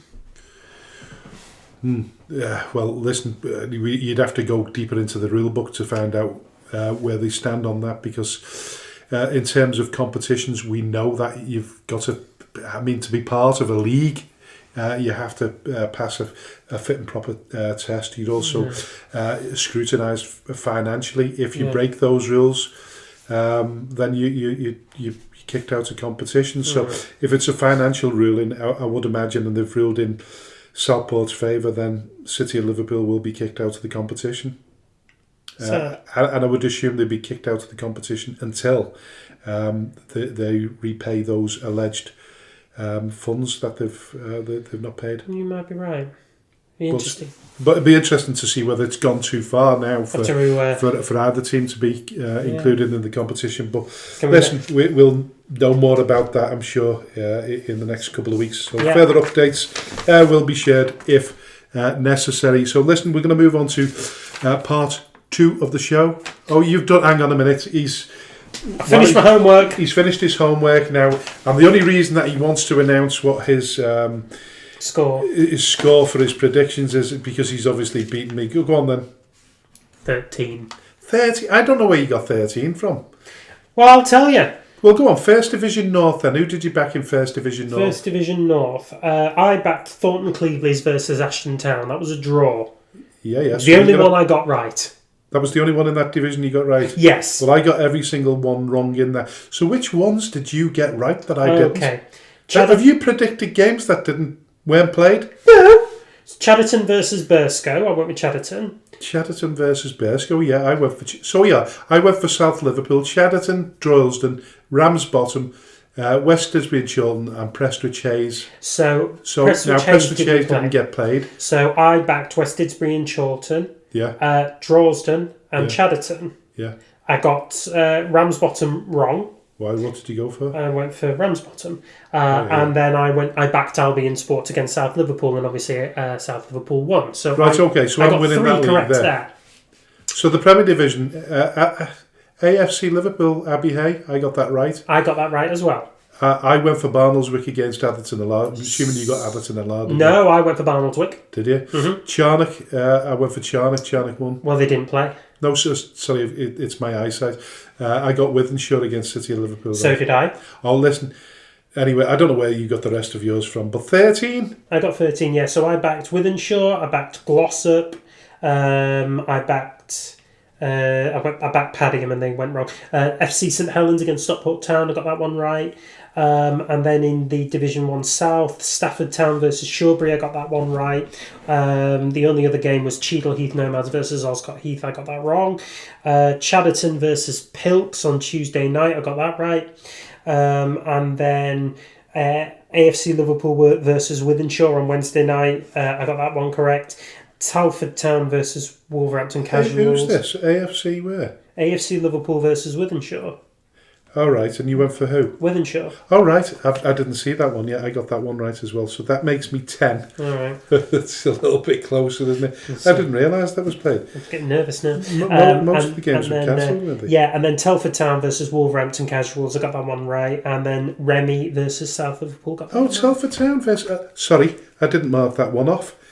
Litherland versus South Liverpool. Yeah. South Liverpool won that one, Yeah. So I've got that one. Hang on a minute. I didn't realise it. Not... So, in Division 1 North on Wednesday, any games played at all? MSB Woolton versus Nelson. That was a draw. All right, I didn't get that one right. And then Bacup Borough versus Squires Gate was a draw. All right, I didn't get that one either. So I've now got 1, 2, 3, 4, 5, 6, 7, 8, 9, 10, 11, 12. I'm sure I could find another one if I looked. Because I didn't realise. Big sigh of relief there. Yeah. Anyway, it was a close one. But listen, we'll move on to the second part of the show when we will be talking to the manager of Eccleshall FC, Liam Kelly. Yes. So join us after the break when we'll be speaking to him soon. A heartfelt shout out to all the businesses supporting Skelmersdale United Football Club, especially T&W Garners and Pedro de Seda Enterprises. Thank you to everyone who donates to the club, supports our race nights, raffles, lottery bonus ball scheme and the weekly draw in conjunction with NYCBA. A special thanks to those who organise such fundraising events, with a particular mention for the incredible Lee Davis and Rowena Hughes. To everyone who stands by us both on and off the pitch, we are truly grateful.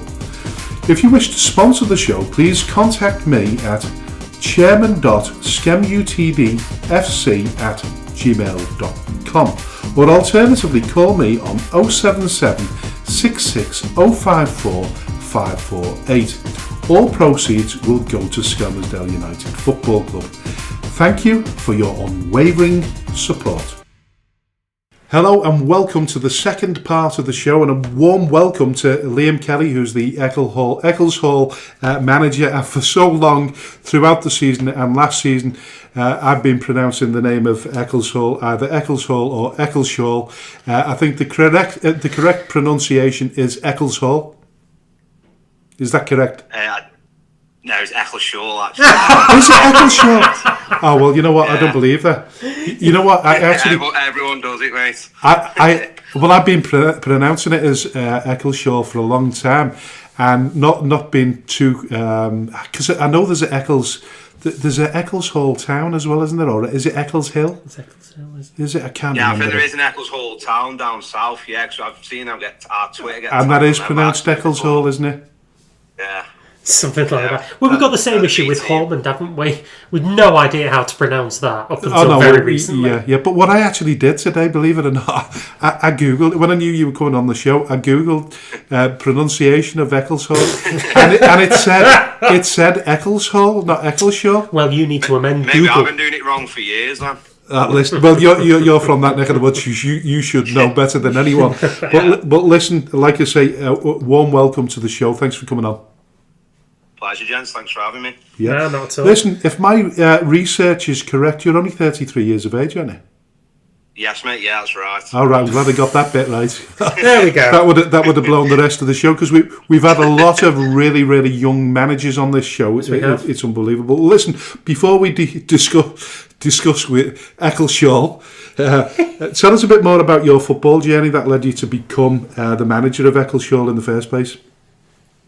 Well, I was playing like just local stuff, kind of the Staffs County League kind of thing for our stuff, playing Sundays, and I went self-employed. I'm a barber, I've got my own barber shop, not to give it a plug. I thought so. But yeah, so obviously being self-employed, I just didn't want to run the risk of getting injured. I was doing London Marathon for charity, and I just put all my efforts into that. I started coaching my brother's youth team just to keep me busy, and we ended up being really successful. Went from all the way through from under 60s to under 21s, and we ended up, by the time we were 21s, we won the double for their age group. Then I started managing at Step 7 in the Staffs County Senior League at a couple of clubs. Went through the leagues there. We had a couple of promotions and a couple of cup finals. Abbey Alton United, who used to be in our league, I started managing their reserve side, so I did start to get a bit of a feel for the northwest counties, obviously seeing that from a distance. And then COVID hit, and it just kind of put a bit of a dent in that kind of like project we had going there. I'd already been at Eccleshall doing an interim role like a few years before, just to help them out, because they had a few lads who'd played for me and the youth teams playing for them, and we kept them up. I think it was about 2015 roughly, and then I left Abbey Alton, just a bit of a disagreement with how we were doing things with being a reserve team, nothing personal, just the way football goes. And then I just had my little boy and I planned to have a break, and Eccleshall's management team left. They were in a bit of a real relegation battle. They gave me the call, and I'm not one to turn down a challenge. So ended up back at Eccleshall, and it's been nothing but good stuff since, really. Just onwards and upwards. So you've been in the hot seat since September 2021, and there's been a season-by-season improvement since you took the role on. Last season you reached the playoffs. You were beaten 5-0 by an excellent Abbey Alton in the semi-finals. Not the result you hoped for, but given your form this season, I guess the aim at the beginning of this season was to finish at least in the playoffs again. Yeah, to be honest, that's the one thing we said from the minute we walked in. Obviously, the first ever objective was to keep them up, because I think we were second bottom. I think we were 10 points adrift when we first ever took over. But then after that, it was breaking to the top 10, because that was kind of the time where the top 10, the top 6 of our league got you in the FA Cup. They then changed the rule that year, so it was like, right, can we go and prove again? We got in the top 8, I think it was. Then it was playoffs last year, which we probably overachieved a little bit, but then this year with the recruitment we've done, we've said playoffs minimum, and I think we had a taste of it last year, and I'll be honest, we did let ourselves down massively. As good as Abbey Alton were, and I'll take nothing away from them, we let ourselves down in the playoffs, and he probably come a year too early for us, but we've got no excuse this year, and we want to be right in there. Yeah, just going a little bit off on a tangent there. You had one of our former players, Jack Grimshaw, playing for you in your team, didn't you, this season?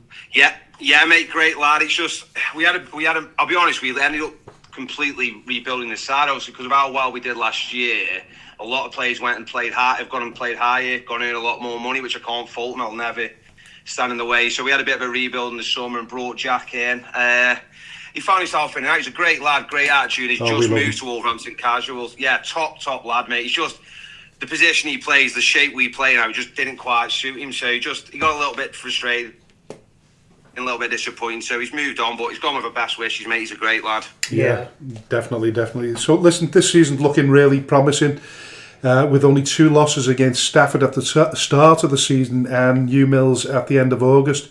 I suppose drawing against Ormond and Wolverhampton Sporting Community was more disappointing than the defeats.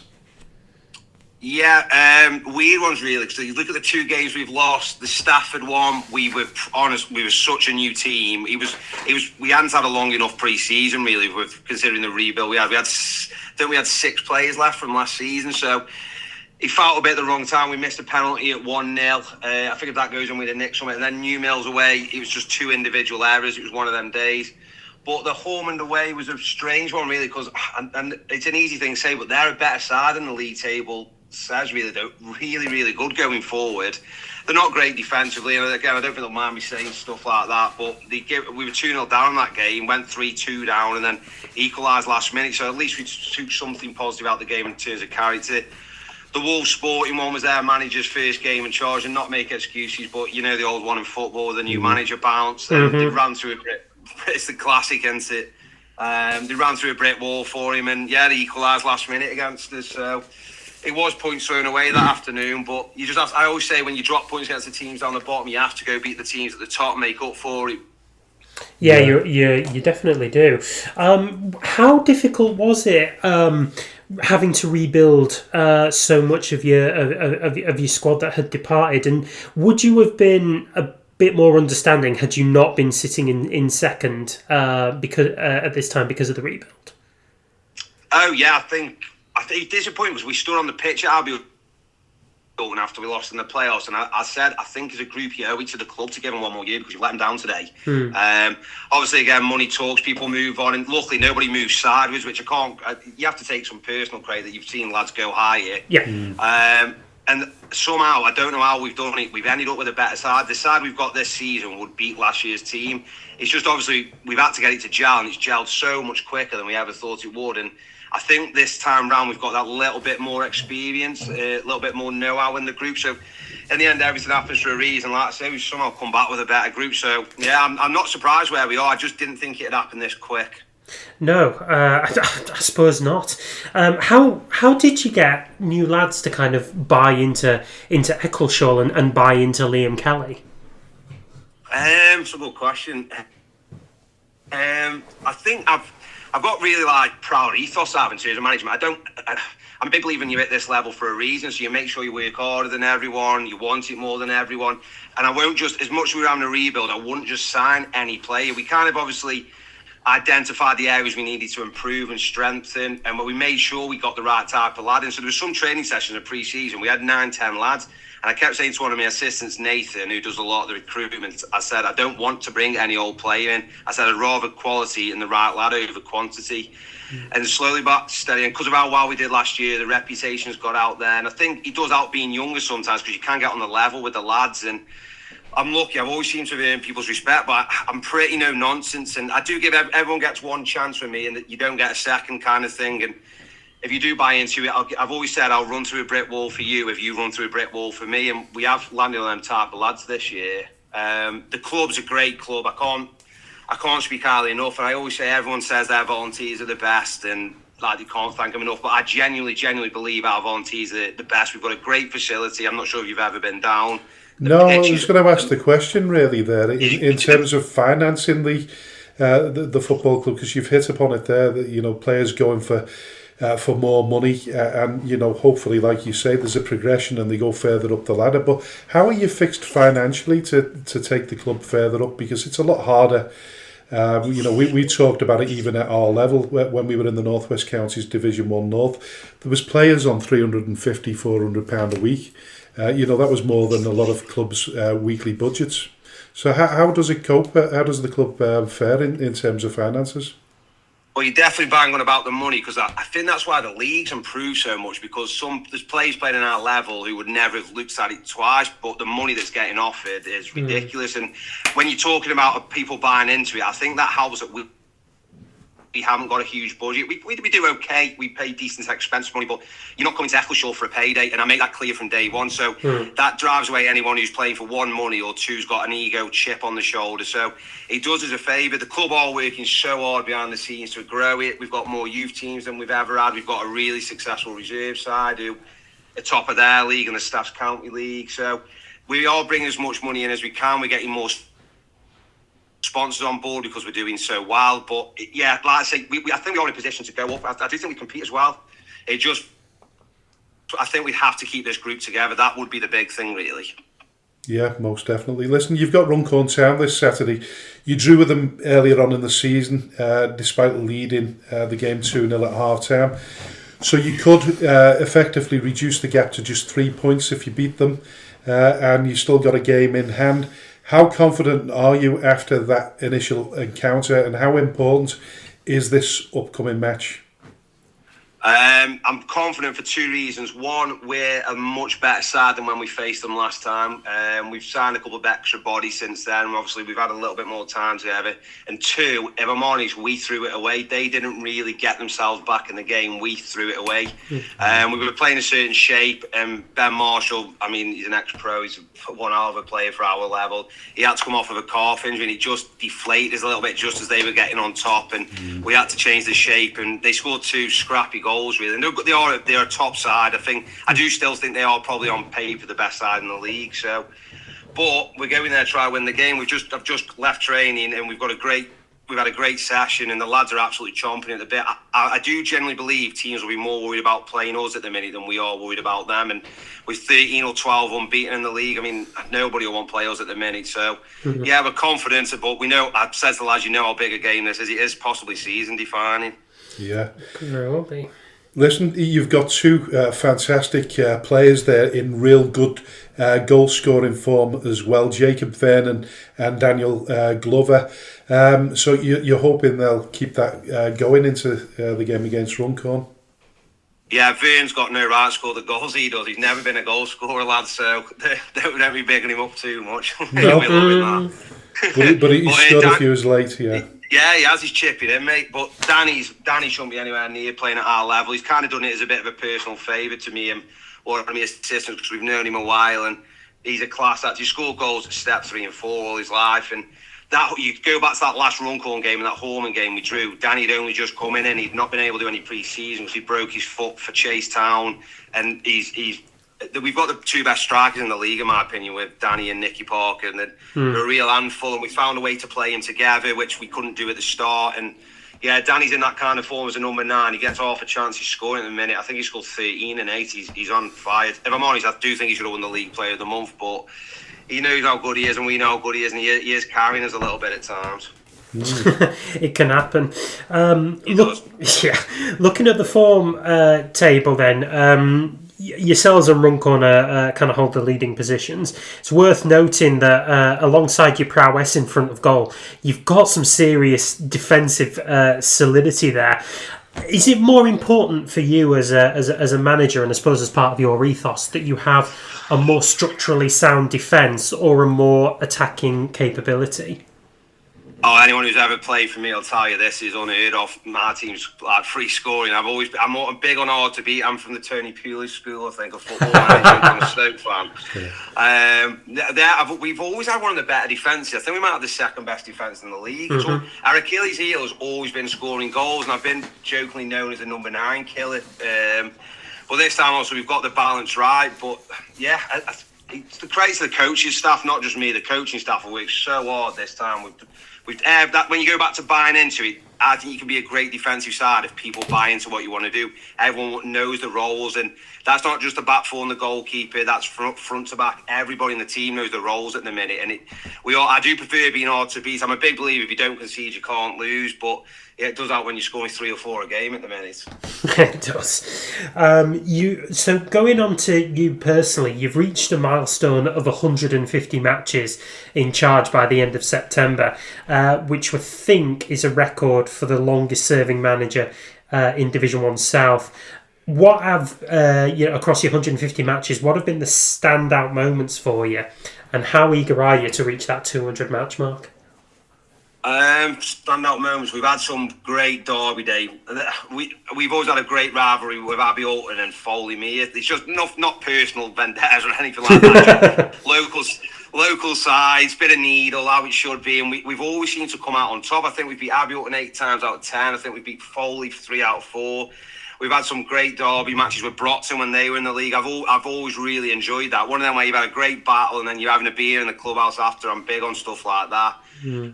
We've beat Port Vale twice in the Staff Senior Cup. One of them we won 1-0 on penalties where my goalkeeper saved all 5 of their penalties. That was madness. Isle of Man away, that was a great trip. And we were devastated when they got promoted. Yeah. There's been and obviously get the game beating Shield Nomads away last year to get in the playoffs. I do always think that was a special day, but it was also, I always say, looking back, we celebrated that too much, and it was like a season finish that day. So, yeah, I want to get to 200 games, but I want to do it by getting promoted. Yeah, and you talk about teams that you've beaten there. Obviously, you were beaten by Abbey Holton in the playoffs, but you managed to sort of regain some kind of revenge this season. Was it the Staffordshire Cup? You beat them 3-0? Yeah, and they played a full side, and so did we. And to be honest, again, 3-0 flattered them. We absolutely controlled the game. We could have been 6 or 7 at half time. And I'm good mates with Bowie, the Abbey manager. He's a top lad, top manager. And he wouldn't disagree how much we controlled the game. So it does show that we'd compete with them sides in the league above. We've got Hanley Town in the next round who are in the Midland Prem, and I do genuinely believe we'd hold our own with this team. And I think the North West Counties is a much better standard than the Midland League. I do believe it. So it just shows we would compete in that top end. When you go back to are we ready for it, I don't think it's just about being financially ready. I think it's if you've right mentality and if you do generally believe you deserve to be in there. Yeah. No, most definitely. Yeah, but it's all about keeping an established team, isn't it? And you know, building on what you've done last season. You've made a lot of changes, but you managed to become a better team through it. I mean, that's incredible in itself. That's an achievement.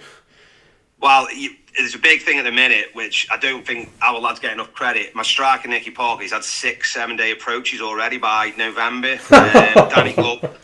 Danny Glover's been offered a manager's player role.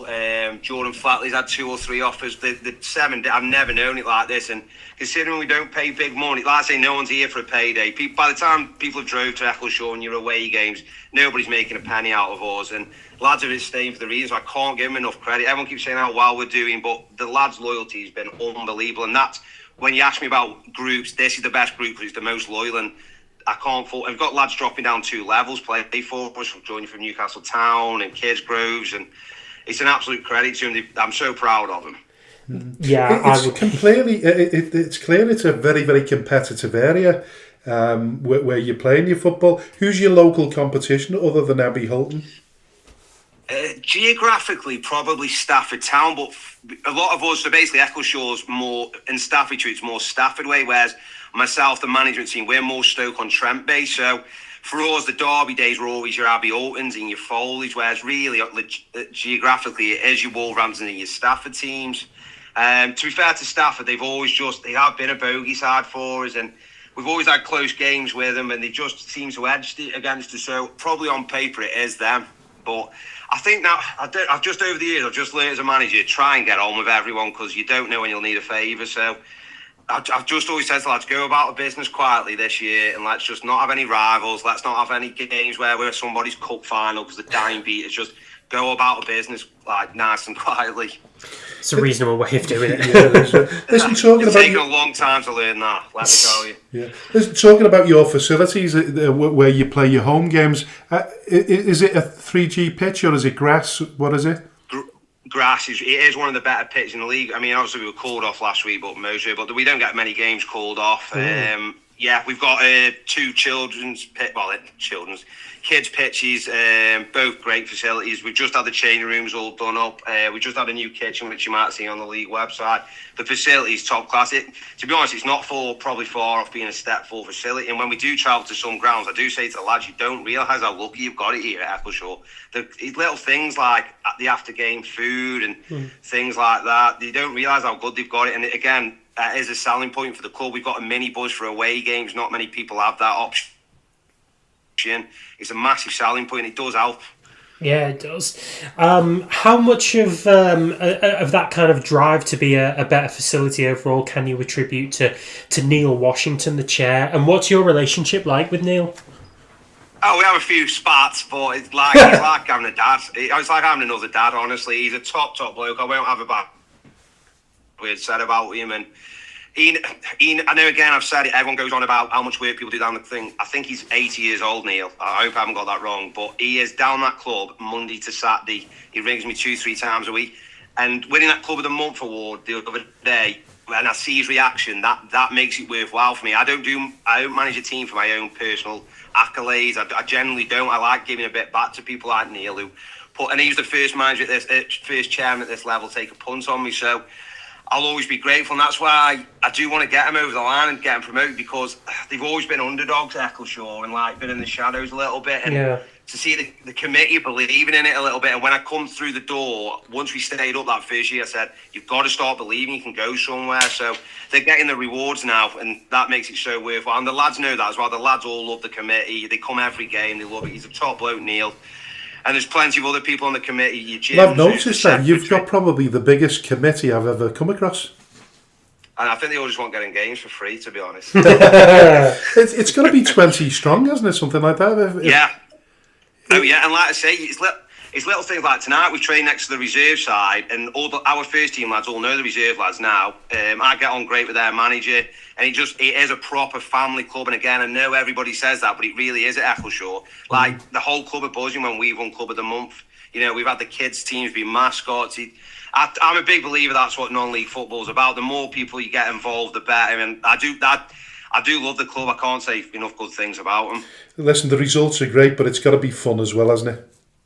Yeah, I say that to lads. Like, everyone enjoys winning, don't you? But I always say to lads, and I've said it before a few big games over the years, you don't have long in football, and when you're older, you might bump into your teammates, and you don't remember the results as such. You'll remember all the good times, so you have to create as many of them as you can. Yeah, most definitely. In terms of training facilities, is it difficult to acquire those? We hear about a lot of clubs struggling to get a venue for training. Is that the same for you down that neck of the woods? Well, I think the demand in the area, they're slowly popping up, but I'm very, very lucky. My brother's a manager of a 4G facility at high school, so we're blessed, luckily. Yeah. So, but it's great because we're on there with the reserves. We've got the whole pitch. Us and the reserves train at the same time, so there's a pathway to be seen for the reserves. And we've had a few of their lads train with us, and a couple of our lads about them, so it's great. But yeah, they're renting enough facilities in our areas, to be honest. And we've done it. When we first come in the club, before my brother had that role, we were training on like a third of a 4G pitch with 18 lads, and you just can't do anything. So, yeah, little things like that definitely help. Yeah, listen, I had a good feeling anyway before I first spoke to you when I was doing a bit of research. You've already mentioned it, that you're a barber. Who cuts your hair?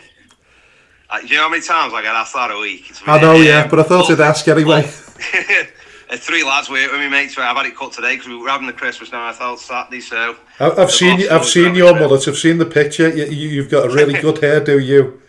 Yeah, I'm all right. I'm one of them though, mate. You have to keep it changing it, don't you, when you're a barber? Yeah. Well, I mean, AJ's recently had his haircut. Explain your haircut. My haircut is it's a bit of a Jack Grealish kind of curtains assembly at the minute. I think that's just naturally how it falls. But other than that, it was you went from a Jesus Christ haircut. I had like really, really long hair, so basically like a girl's hair, and then I went to curtains instead. If you imagine the 2 leading stars of Titanic, I went from a Kate Winslet cut to a Leo DiCaprio look in about an hour. Yeah. Very midlife crisis. Listen, if you've done your research, I'm younger than you. he's only 30. I'm 30. Yeah. Oh God, that's not happening. Exactly. And listen, for context here, if you've done your homework, you'll already know that I'm bald. I've seen you on your WhatsApp picture. Yeah, you're no use to me. Well, I keep telling the story, and I don't mind repeating it. But I went on a podcast last year, and I ended up. It was in a dress. It turned out to be a barber's, and I was sat in the barber's chair, getting interviewed while people were walking past and thinking, what the hell is a bald man doing sat in a barber's no chair? Good for business. I know, yeah. Incredible. Wasn't ideal. Just going back to you and your squad, Liam, you mentioned just a minute ago that you've had your hair done for the Christmas night out. How big and important is kind of squad unity and togetherness and having these social events to try and build a relationship? I'll die on the shield of it's the biggest thing, mate. We've got 16 lads going Saturday, so that shows you how good a tight-knit group we've got, We've had a couple of curry nights, and which, again, they can work in good ways because we've obviously got the local curry house sponsoring us now. They sponsor all the training kit. Amazing. You build up relations in that sense, and then, it just does you the world of good, I think. I always say to lads, you don't have to come all night, come and show your face, but no excuse. Obviously, we do the traditional fine kitty, which is always good. They do it in the clubhouse before the game, raise a few funds. And it's just, I'm a big believer in you win things off the pitch before you win them on the pitch. You just don't matter how good. That's a big thing in our league. I see a lot of clubs, and I'm not going to name them, but every year they make the same mistake of just signing big names and lads on silly money, and they don't care about the club they're playing for. They don't care about the lads stood next to him or sat next to him in the changing room. You've got to have a group of mates who'll run through a brick wall for each other. The lads on the coaching staff are some of my best mates. Obviously, we love working with each other, and I think the way we bounce off each other bounces off back to the lads. I mean, they've got the utmost respect for me with the lads, and I always say to them, I'm more than happy to come out and have a beer with you. I'm the first one want a beer with the lads, but come and earn it with me, kind of thing. I've said that to him Saturday. How good will that night out be if we go and beat Runcorn and we're 3 points off top Christmas Day? So that's a good way to get the momentum there. You talk about big names and big egos, but you've got Ben Marshall in your squad. You're a former pro, been at Rovers, been at Norwich City. What is he like? Down at this level, personally and professionally. Mate, he jokingly says every single week, if I'd have been this professional when I was playing pro, I'd be a Premier League player. Because honestly, mate, he doesn't miss a training session. He comes watch the games when he's been injured. He was suspended for 5 bookings a few weeks ago, and he still trained on the Thursday. We send him on runs on a Tuesday. He does every single one. His attitude is unbelievable. And do not get me wrong, he is a big, big character. He's a top lad, and he's a class player. Obviously, he's not as fit as he once was, and again, he won't mind me saying that, but how old is he now? He's only 35, I think. Oh, right. And he can still move, and he's got an absolute wand of a right. You don't play 350 championship games, do you, if you haven't got ability? But his attitude, I did say to him when he come through the door, I said, I can't just play you because you're Ben Marshall. You've got to earn the lads' respect. And I think the way he's conducted himself, I think the lads absolutely love him. But he is a class act.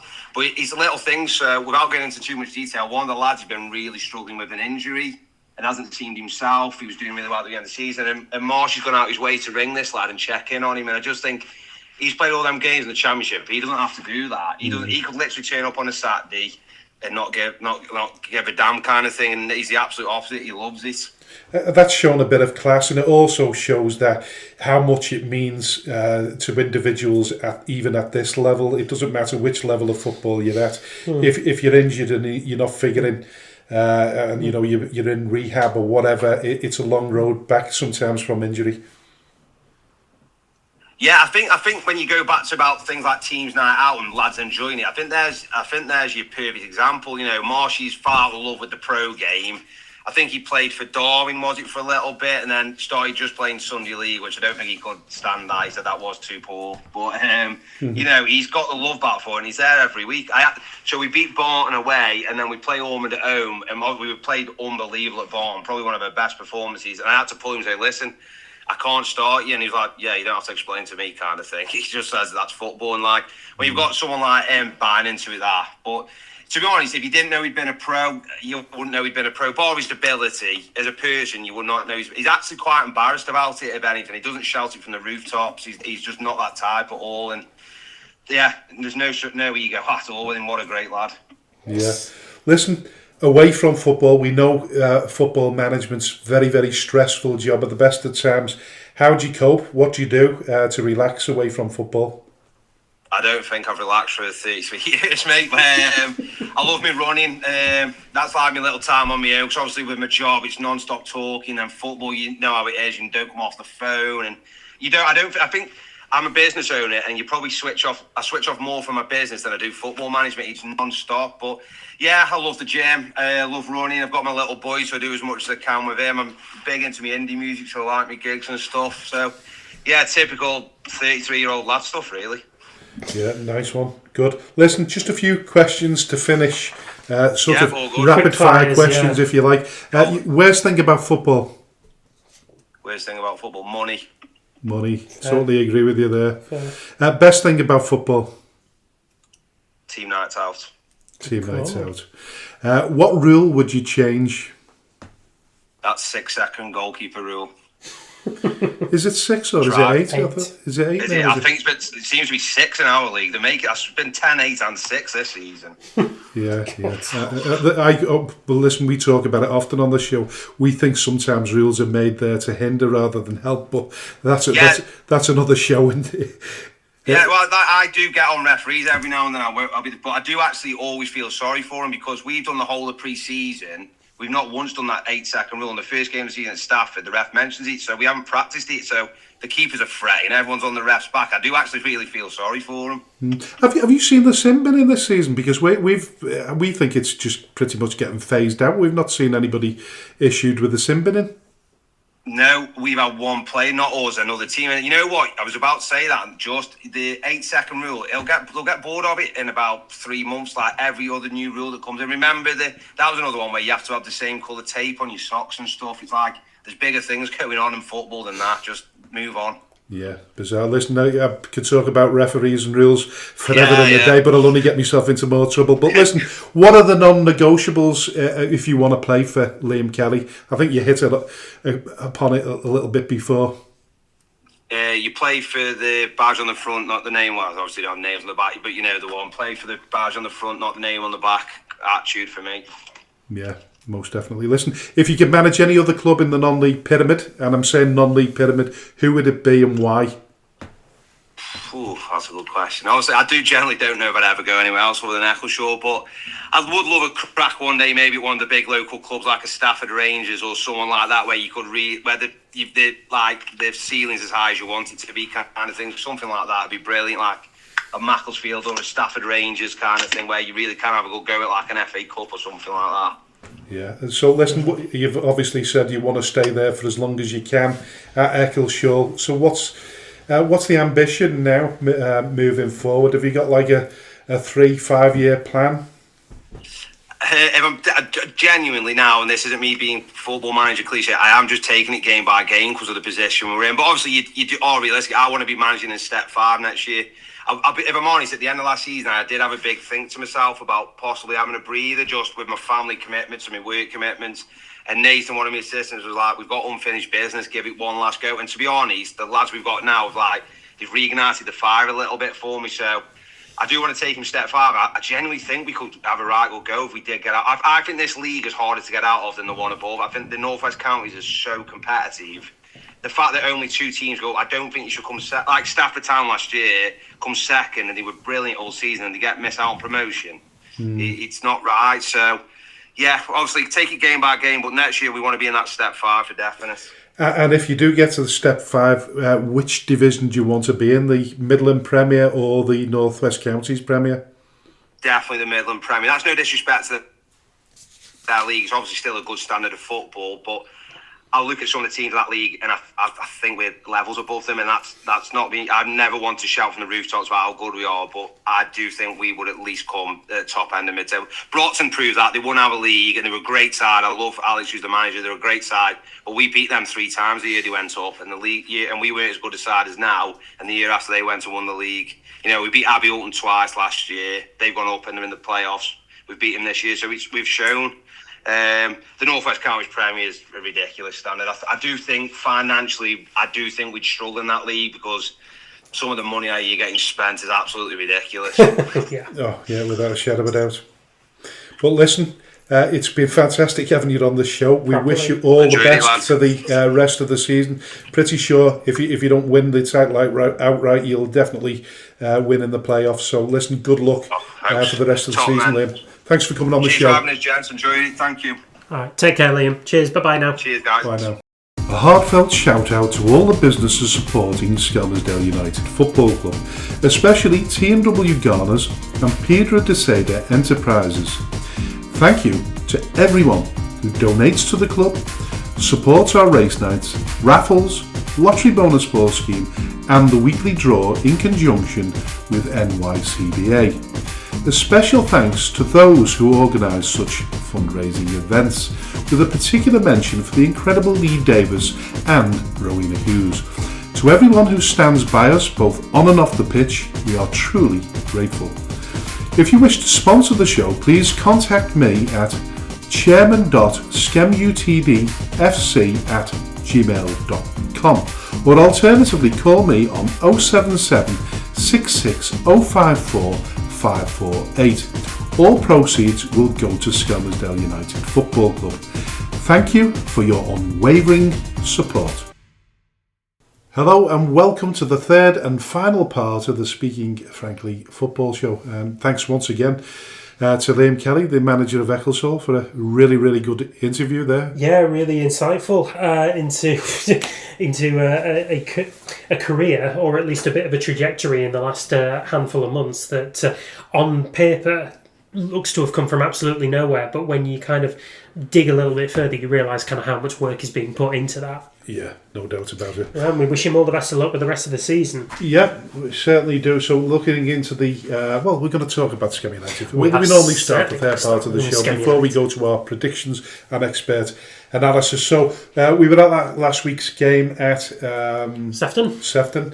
Against Sefton, we played them 3 times now after Saturday's game. We've been beaten 3 times. Yes. But this was a very, very positive performance. Although we lost 3-1, we had 12 players, two of which were goalkeepers. All right, so our solitary substitute was indeed a goalkeeper and made an appearance outfield for us, caused absolute mayhem and got himself booked. So well played, Bobcat. So it was a pretty much scratch team because we had about 8 players out through injuries and work reasons. So we knew it was going to be a struggle on the day, but we thought it would be far worse than it actually was. Very much so. Really, really good shift in. Yeah, they did. So we started off under the cosh a little bit. We kind of had to ride our luck. That's another podcast. Just give them under the cosh, yeah. And then Sefton took the lead after 20 to 25 minutes. A goal that was probably preventable in some corners, but in others it was actually quite a smart move. And then they doubled that lead shortly afterwards as well. So we were behind 2-0 at the break. It could have been 2-1, but Tom Broadfoot's header drew an excellent save from the Sefton keeper. But there were moments within that first half where you thought that maybe we might cause them a few more problems. Anyway, Sefton scored a third goal early on in the second half, and it looked very much like game over. But Connor Johnston got us back on the scoreline. Our first goal against Sefton as well. A really well taken goal, pouncing on a mistake from the keeper. And then Cam O'Neill has a one-on-one which he's saved and put behind for a corner. And then I think it was Tom again who gets on the end of a low cross from Connor, who had a stunning game, draws a block on the line. Between all of those chances, we could have won that game or at least drawn it. So there was far better in the second half. In fact, we could arguably say we're the better team. Yes, I think that's absolutely correct. After they scored their third goal, they seemed to switch off quite substantially, and that let us back into the game. And with a squad that was kind of pulled together as it was, they put on a really good show for themselves and show that we can actually just stand toe to toe with anybody. on our day, and even with so many extenuating circumstances against us. A difficult job for Cam.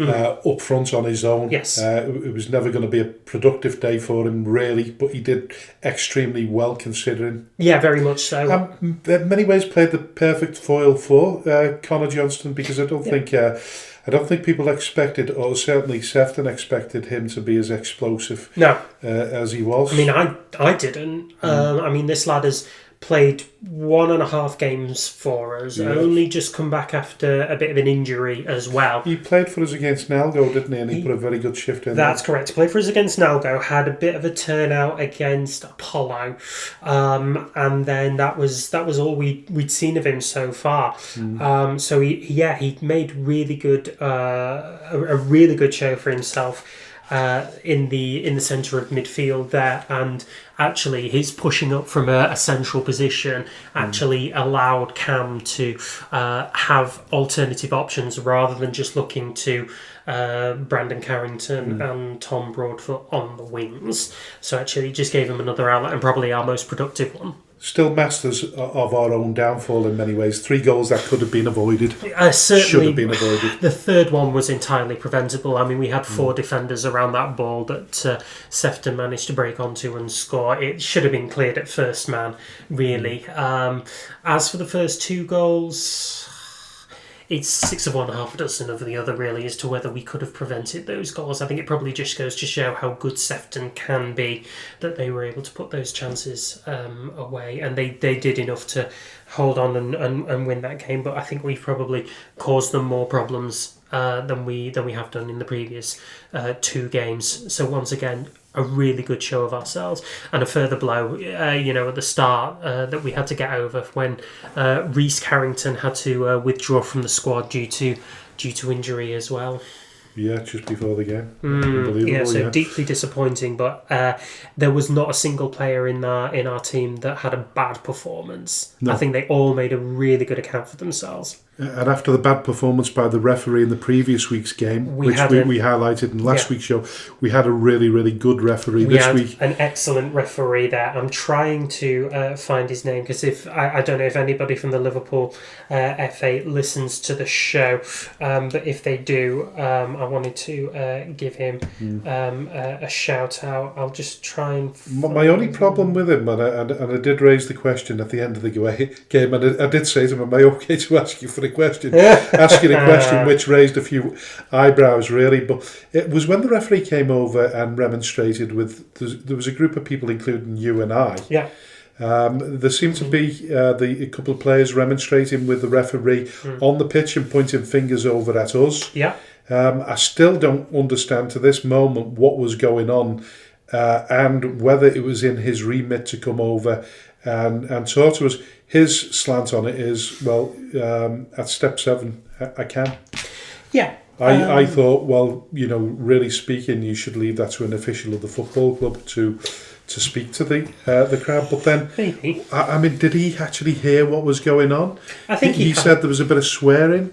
I think he had a bit of an idea. Yeah. I mean, I don't know if any of us swore. I mean, we probably did. We were. There was a group of us that were, I know I didn't swear because I'm on a charge.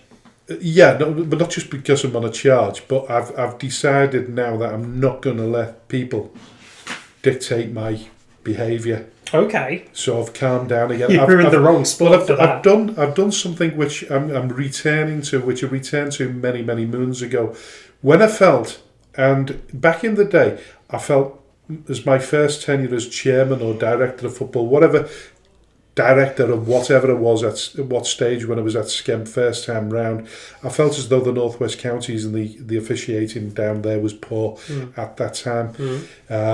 I've obviously seen a lot more of the North West Counties now and agree that the level of officiating at that level is far superior. But it raises the question, do level 4 referees want to referee at step 7? I don't believe they do. And I think that's part of the problem. I think they know what to expect. They know that they're going to be bullied. They know that they're going to be hounded.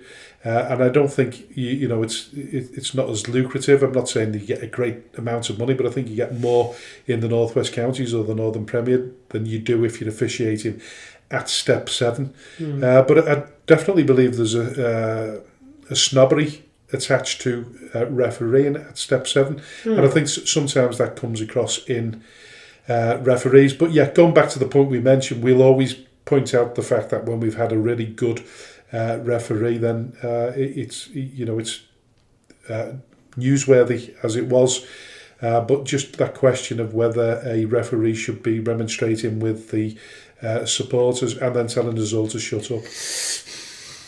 I'm a 58-year-old man. I don't really need to be told to shut up. I was having a bit of fun. I just said, calm down, you're winning the game. That's all I said. Didn't swear whatsoever. No, but I think there were points where it could have bubbled over into something a bit more serious, and then the referee's got an entirely different problem on his hands. But is it? Yeah, but does he? It's banter. Yeah. No, well, I mean, it was banter from our end, but did you see how worked up the Sefton players were getting? The Sefton captain seemed to have unresolved a real issue. Yes, with his real behaviour. issues. Yes. Real issues, and he needs to address them, because if that carries on, he certainly won't play any higher than he is with that kind of behaviour. No, you're absolutely right.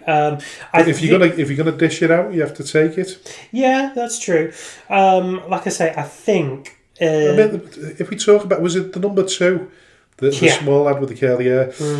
We sort of remonstrated with him, but it was very much smiley, happy-faced stuff, wasn't it? It didn't seem to be aggressive to me until somebody suggested they'll snap you in half.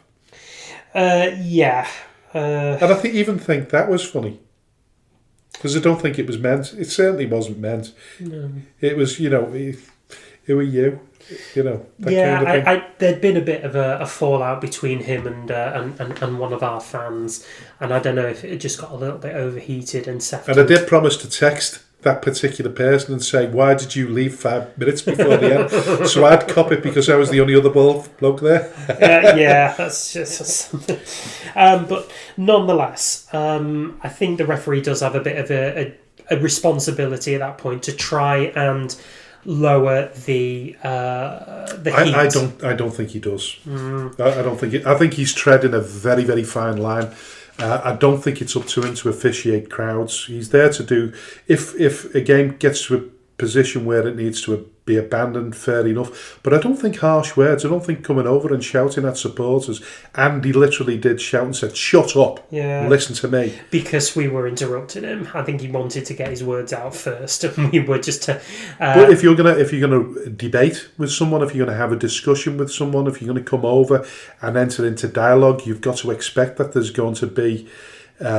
There's going to be dialogue from the other side as well. Yeah, I think so. But I don't know. I wasn't happy with it. Not because I think he was wrong, but more so because I felt as though if we had been that type of crowd that took exception to him to come over, then he could have put his own safety in jeopardy, and that was my worry. We're a diplomatic group of people. We were never going to enter into fisticuffs. The worst, maybe odd cursory word was either invented or used. I don't know, but what I'm saying to you is, I don't think that we're the type of people that are going to fall out with anyone. But if anybody had been there, we do know a lot of people, particularly in this league, that partake in a little bit of. Unsavoury behaviour. And smoking of the fun stuff. The fun stuff, yeah. Mm-hmm. And they probably, mind you, they'd probably be that spaced out that they couldn't fight their own shadow. But no. I'm just thinking more of his safety. Maybe you're right. But anyway, I found his name. It was Khalid Wabi. So if you are listening, or any representative from the Liverpool County FA, Khalid Wabi had an absolutely outstanding game. Yeah, you managed the game exceptionally well. He did. The only point we're pointing out now is the fact that we felt as though you could, under the wrong circumstances, end up compromising your own safety. So that's what we would but otherwise not a complaint about your performance or your ability to handle the game diplomatically. Well done. Yeah. So listen, we've got Halewood Apollo again. an away day to Halewood on this Saturday. Yeah, we're expecting a bit more of a full complement this time around. Yeah, there's been a few new signings as well. A couple of new signings too. Yeah, I think one of them made himself known on Twitter. I think it was, is it James or Joe? James Hale. James Hale, that's the one. Who's a former... I don't know a great deal about him. But... he's a former Burnley youth player. He's played at the semi-pro level for about 3 years now, I think.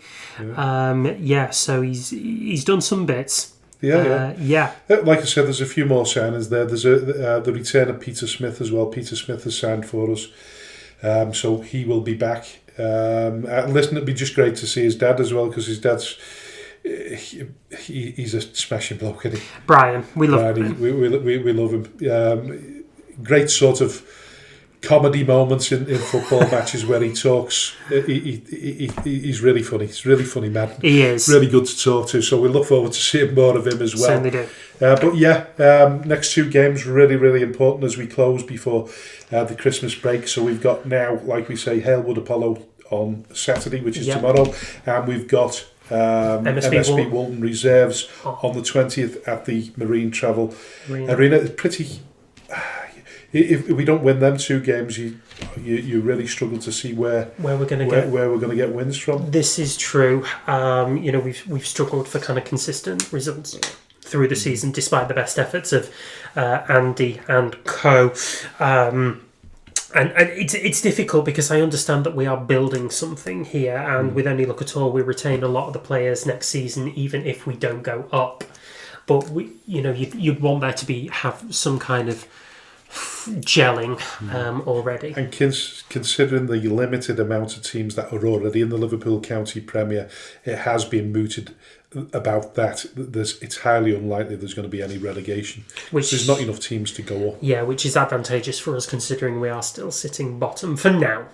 With the chase is still very much on in terms of getting promotion, but nonetheless we need wins to come, and we need them to come quickly. That being said, we have played arguably the two most challenging teams in the league twice, the Grenadier and Sefton Athletic, with only East Villarreal in the top 5, the team that we haven't yet played. They're currently sitting in second. By the way, the Grenadier dropped points for the first time last week. That. Yeah. Who did they draw to? They drew to... Give me a minute, I'll find it. Good. I'm just trying to find my fixture list. I'm sure I had a fixture list somewhere. Silly boy. But it seems to have disappeared. They drew with Daysbrook. Oh yeah, I was going to say that. I mean, that was a shock in itself, because they're one of the teams, of course, that we've beaten so far. Yes, indeed. But it does make you wonder whether, in these circumstances, whether there's the odd team about, like we've mentioned before, that we've got a lot of players dual registered that are playing at other teams. This is possible, yeah. We already know that the Grenadier had 1 or 2 players dual registered with teams. I know that full well that their right winger, a lad called Luke Denton, is dual registered with South Liverpool. Hugely advantageous for the Grenadier to have him. In fact, I'd targeted it as someone who we might want for Scam last season, but it didn't quite work out. Nonetheless, so a big game against Apollo for us at the weekend, one which I hope will draw a much more positive result, particularly if we have a competent referee. Right, so let's move on to the fixtures and predictions. So we'll start off with the Premier Division, and there's 3 games on Friday night. Friday night lights. Friday night. So we're looking at Abbey Hay versus West Didsbury and Chorlton. That's an away win. It's gone West Didsbury for me. Cheadletown versus Stockport Town. Stockport Town. Cheadletown, Stockport Town. Yeah, I'm going for a draw. Ramsbottom United versus Exton Villa. I think Ramsbottom are going to win that one. Return to winning ways. So we do have the game that was originally called off last Saturday, which is the FA Vase third round game between Winsford United and Prestwich Hayes. I'm going for Prestwich Hayes. I'm going for Winsford. I can't remember what I went at the first time. You went for Prestwich Hayes, I went for Winsford. Right, so I'm consistent if nothing else. Mm-hmm. So we move on to the Premier Division on Saturday. Barnoldswick Town versus South Liverpool. Depends which South Liverpool you get. I'm going to go for Barnoldswick Town. Chadderton versus Glossop North End. I think this is an interesting one, but I don't know whether it comes too soon for Glossop. Glossop doing really well since Richard left, but it's difficult saying that because we felt as though there was a change.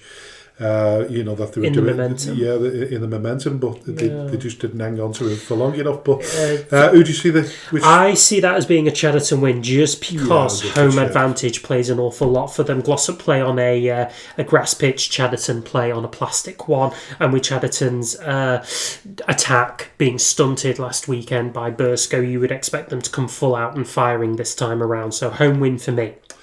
Charnock Richard versus Burscough. I'm going to go for Burscough. I'm also going to go for Burscough. Two unfortunate how important it is now for them to start winning games in the league. Yes. Because it'll be a platform for them to build upon for next year, really. Well, yeah, I mean, that's if this season isn't already beyond them. They have got a little bit of chasing to do to get in ahead of FC St Helens, Chadderton and Earlham if they're going to make it into the playoff spots. The wins need to start now, and I think Charnock Richard are one of those teams that are a bit Jekyll and Hyde. You can either get one or the other. For me, I think it will be the Hyde, and so Burscough should come across with the points. Yes. City of Liverpool versus Padiham. Interesting one, because Padiham sort of going further and further down in the form table. Slightly. I believe City of Liverpool, depending on what team they can put out on Saturday, they could push them.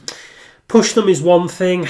Win, I don't see it happening. Padiham for me. Going for Padiham as well. Earlham versus FC St Helens. That is an amazing game by the two of the arguable in-form teams there. FC St Helens now 12 unbeaten in league and cup competitions. And it gives them the opportunity to go, and they're already how many points ahead of 6, 8? They're 8 points ahead of Earlham now. They could go. It is 8, isn't it? 5. Is it 5? Yeah. Am I looking at the wrong thing? 8 ahead of Burscough. Oh, right. Sorry, 8. I'm looking at 5 ahead of it. Yeah, 5. So they could go 8 ahead if they could go 8 ahead. And they could draw level with West Didsbury and Chorlton. I'm going for a draw. I am also going to go for a draw. They both play on grass pitches. And so Earlham's home advantage won't count for as much as what it normally would do. And with FC St Helens kind of riding high, you would expect this to kind of go all the way. Right, okay. Litherland Remica versus Longridge Town. Longridge. Yeah, I'm going for Longridge, although that could be one of the shock results of the weekend. Pilkington versus Everton LR. I think Everton LR will win that one. Yeah, I want them to win that one, so I will say an away win there. And then the late kick-off on Saturday night over at the Bowl, FC Isle of Man versus AFC Liverpool. Yeah, I'm going to go for AFC Liverpool, I think. I'm going to go... Yeah, I'm also going to go AFC Liverpool there. First Division North, AFC Blackpool versus Thornton Cleveland's. Nice sort of Fylde Coast derby. It is a Fylde Coast clash, yeah. But Thornton Cleveland's are capable of making... shock, pulling off the shock results. Yeah, making life difficult for anybody. But I'm anybody. still going for AFC Blackpool. I am going to go for Thornton Cleveland's. Ashton Town versus Cone. I'm going for Ashton Town. Ashton Town. Daisy Hill versus Fulwood Amateurs. I'm going to go for Daisy Hill. Draw. Darwin versus Holker Old Boys. Darwin. I'm going to go for Holker Old Boys. Garstang versus Bacup Borough. I'm going to go for Bacup Borough. Bacup Borough. Main Road versus Squires Gate. I'm going for Main Road. Squires Gate. MSB Walton versus Ashton Athletic. MSB Walton. MSB Walton. And now this is a huge game. Nelson versus Droylsden. On paper, it absolutely is. But if you look at Droylsden, their form kind of belies their position in the table. They're sitting 4th, but have only won half of their games. And although they did eventually put aside Fulwood Amateurs at the weekend, visiting Nelson is going to be an altogether different prospect. And I see Nelson winning this at a bit more of a canter. Yeah, I'll go along with you there. Nelson for the win. Yes. So the First Division South, Barnton versus New Mills. I'm going for Barnton. I'm also going to go for Barnton. Allscott Heath versus Sandbach United. I'm going for Sandbach. I'm going to say a draw.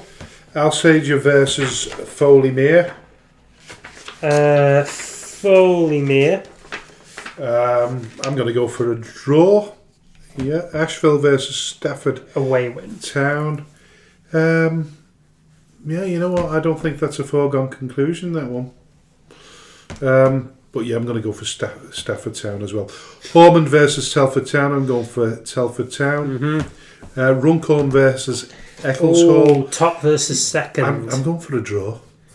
I'm playing it right in the middle. Oh God. I think home advantage may just provide Runcorn with a bit of an edge, so I will say a home win there. It'll certainly give us a better idea of where this championship winning team's coming from, won't we?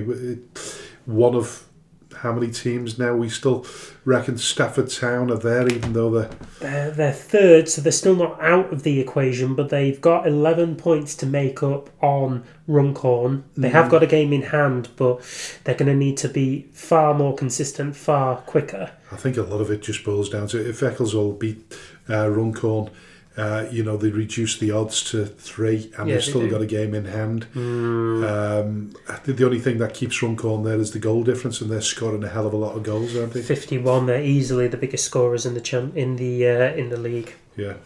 So okay, I'm going for the draw. But Stockport Georgians versus Camberlaid, I'm going for Stockport Georgians. As am I. Wolverhampton Casuals versus Market Drayton. I want Market Drayton to win, and I think they are pulling a few results together. So, I will say Market Drayton I'm going for Wolverhampton Casuals. Yeah, fine. I do want Market Drayton to win, but I just think they're starting to creep away from that bottom. The bottom two, the bottom positions. Yeah, and they've still got a fair few games in hand on a lot of teams ahead of them, so they could get further up that table. They certainly get into the top half. Before the turn of Christmas. Yeah, sort of Christmas come stroke January, I would imagine. Yeah. So listen, the Edward Chase, second chase, I've said it again. You never learn. For weeks I've been really, really good at this. Edward Case Cup, second round North, Daisy Hill versus Nelson. I don't really think any team will want to put out a full strength team. No, they probably won't, but I think it's probably a bigger opportunity for Nelson to win some silverware than it is for Daisy Hill. And I can see Nelson more the opportunity to fight on all fronts. I'll say Nelson. Yeah, listen, I'll go for Nelson. It would be interesting to see whether Angry Ginge pays a visit to the Ginge Power Stadium since he's been what's the word for it? Crowned. He's been crowned, yes. I was going to say awarded, but crowned is a better word. Crowned King of the Jungle. So Daisy Hill play at home on Saturday to Fullwood Amateurs, as we mentioned before. Be interesting to see whether he does pull his crown and his staff, or what it's called, up along to the Ginge Power Stadium. I think he's too busy now, do you? Yeah, he will be. He'll have a deal with some kind of online brand or something like that. Yeah. Anyway, so we move to the midweek games next week. Tuesday the 16th of December, the Premier Division, Atherton, Barnoldswick Town versus Atherton LR. Interesting fixture. Where do you see that one going? So, Atherton LR, I think, got the edge on Barnoldswick in the last game at Crilly Park. The Silent Night Stadium, altogether a bit more difficult. With that in mind, I am going to say a draw. I'm going Atherton LR. City of Liverpool versus Chadderton. Glossop North End versus AFC Liverpool. I'm going to go for Glossop. Padiham versus Charnock. I'm going to go for Padiham. Yeah, I'll say Padiham. Only just, though. Prestwich Hayes versus Abbey Hay. I'm going for Prestwich Hayes. Yeah, the Hay derby there. Ramsbottom versus Pilkington. I'm going for Ramsbottom. Wythenshawe versus Bearscough. Huge game. It's a huge game, and it's... I still see it as a home win. Yeah. I just don't think anything's stopping this Wythenshawe momentum at the minute, despite the best efforts of Burscough. Yeah, I hope Burscough win, but we'll go for Wythenshawe. Tuesday, the same day, First Division North, Ashton Town versus Droylsden. I'm going for Droylsden. Cone versus AFC Blackpool. I'm going for AFC Blackpool. Yeah, AFC Blackpool. Division 1 South, Allscott Heath versus New Mills. I'm going for New Mills. Draw. Sandbach versus Stockport Georgians. I'm going for Stockport Georgians. Sandbach. Shawbury versus Telford. Telford. Wolverhampton Casuals versus Runcorn Town. Runcorn Town. Wednesday the 17th, the Premier Division, South Liverpool versus Cheadle Town. Draw. I'm going for South Liverpool. And then to round it off, First Division North, Nelson versus Fullwood Amateurs. I'm going for Nelson. As am I. So they play 3 times in a week. To Nelson. They've got well, they've got a lot of games to catch up on. They have an awful lot of games to catch up on. So they've got Droylsden on Saturday the 13th, Daisy Hill on Monday the 15th, and then Fullwood Amateurs on Wednesday the 17th. Yeah. God, you'd be knackered. Yeah, you most certainly would. So listen, we've come to that final part of the show. Yeah. Where we asked the question, what have we learned this week so far? Well, there are good referees at our level, and I think they should be afforded that time and respect and space to be congratulated in the same way that we afford an awful lot of space to criticism of referees. So for this one, we've got to give the props to the referees when they do a good job. Yeah, totally go along with that. And like I said, just learn to sort of control me anger a little bit, because it's been I've said it before, when you're involved with a football club on a day-to-day basis, really, and when you love the club and you're trying to protect its legacy, you everything bar kill for the football club. You know what I mean? You push that boat out in every way. But I think I did it. I did it years ago. I stopped doing it and I started again. Frustration had crept in, and I think I'm better off just taking it easy if I can. That might all change again. If you can, might all change again on Saturday. I mean, the whole idea of having these, the early morning breakfast, the subs club in Witherspoons was, to put everything into perspective and say, well, listen, we're a unit of people here. We're enjoying time together. Before a football match, because our social life is just as important as the football, and the two mingle together. I know now, because you tend to make a lot of friends through football, and so I'm going to try and chill. All right, you crack on. So listen, what really helps me to chill is leaving the final words to the dulcet tones of AJ. You've been listening to the Speaking Frankly Football Show with me, AJ the Jet, and my co-host, Mr. Frank Hughes. This podcast is available on most streaming services, wherever you get your podcasts, including Spotify and Amazon Music. Please rate and review, as we do thrive off hearing your feedback. Please also subscribe so that you can find out firsthand when a new episode of the show has been released. We are also available on social media sites, most prevalently X and Facebook, under the banner term Speaking Frankly Football Show. And so from me and Frank, we will see you next week for another episode of the show. Until then, bye bye for now.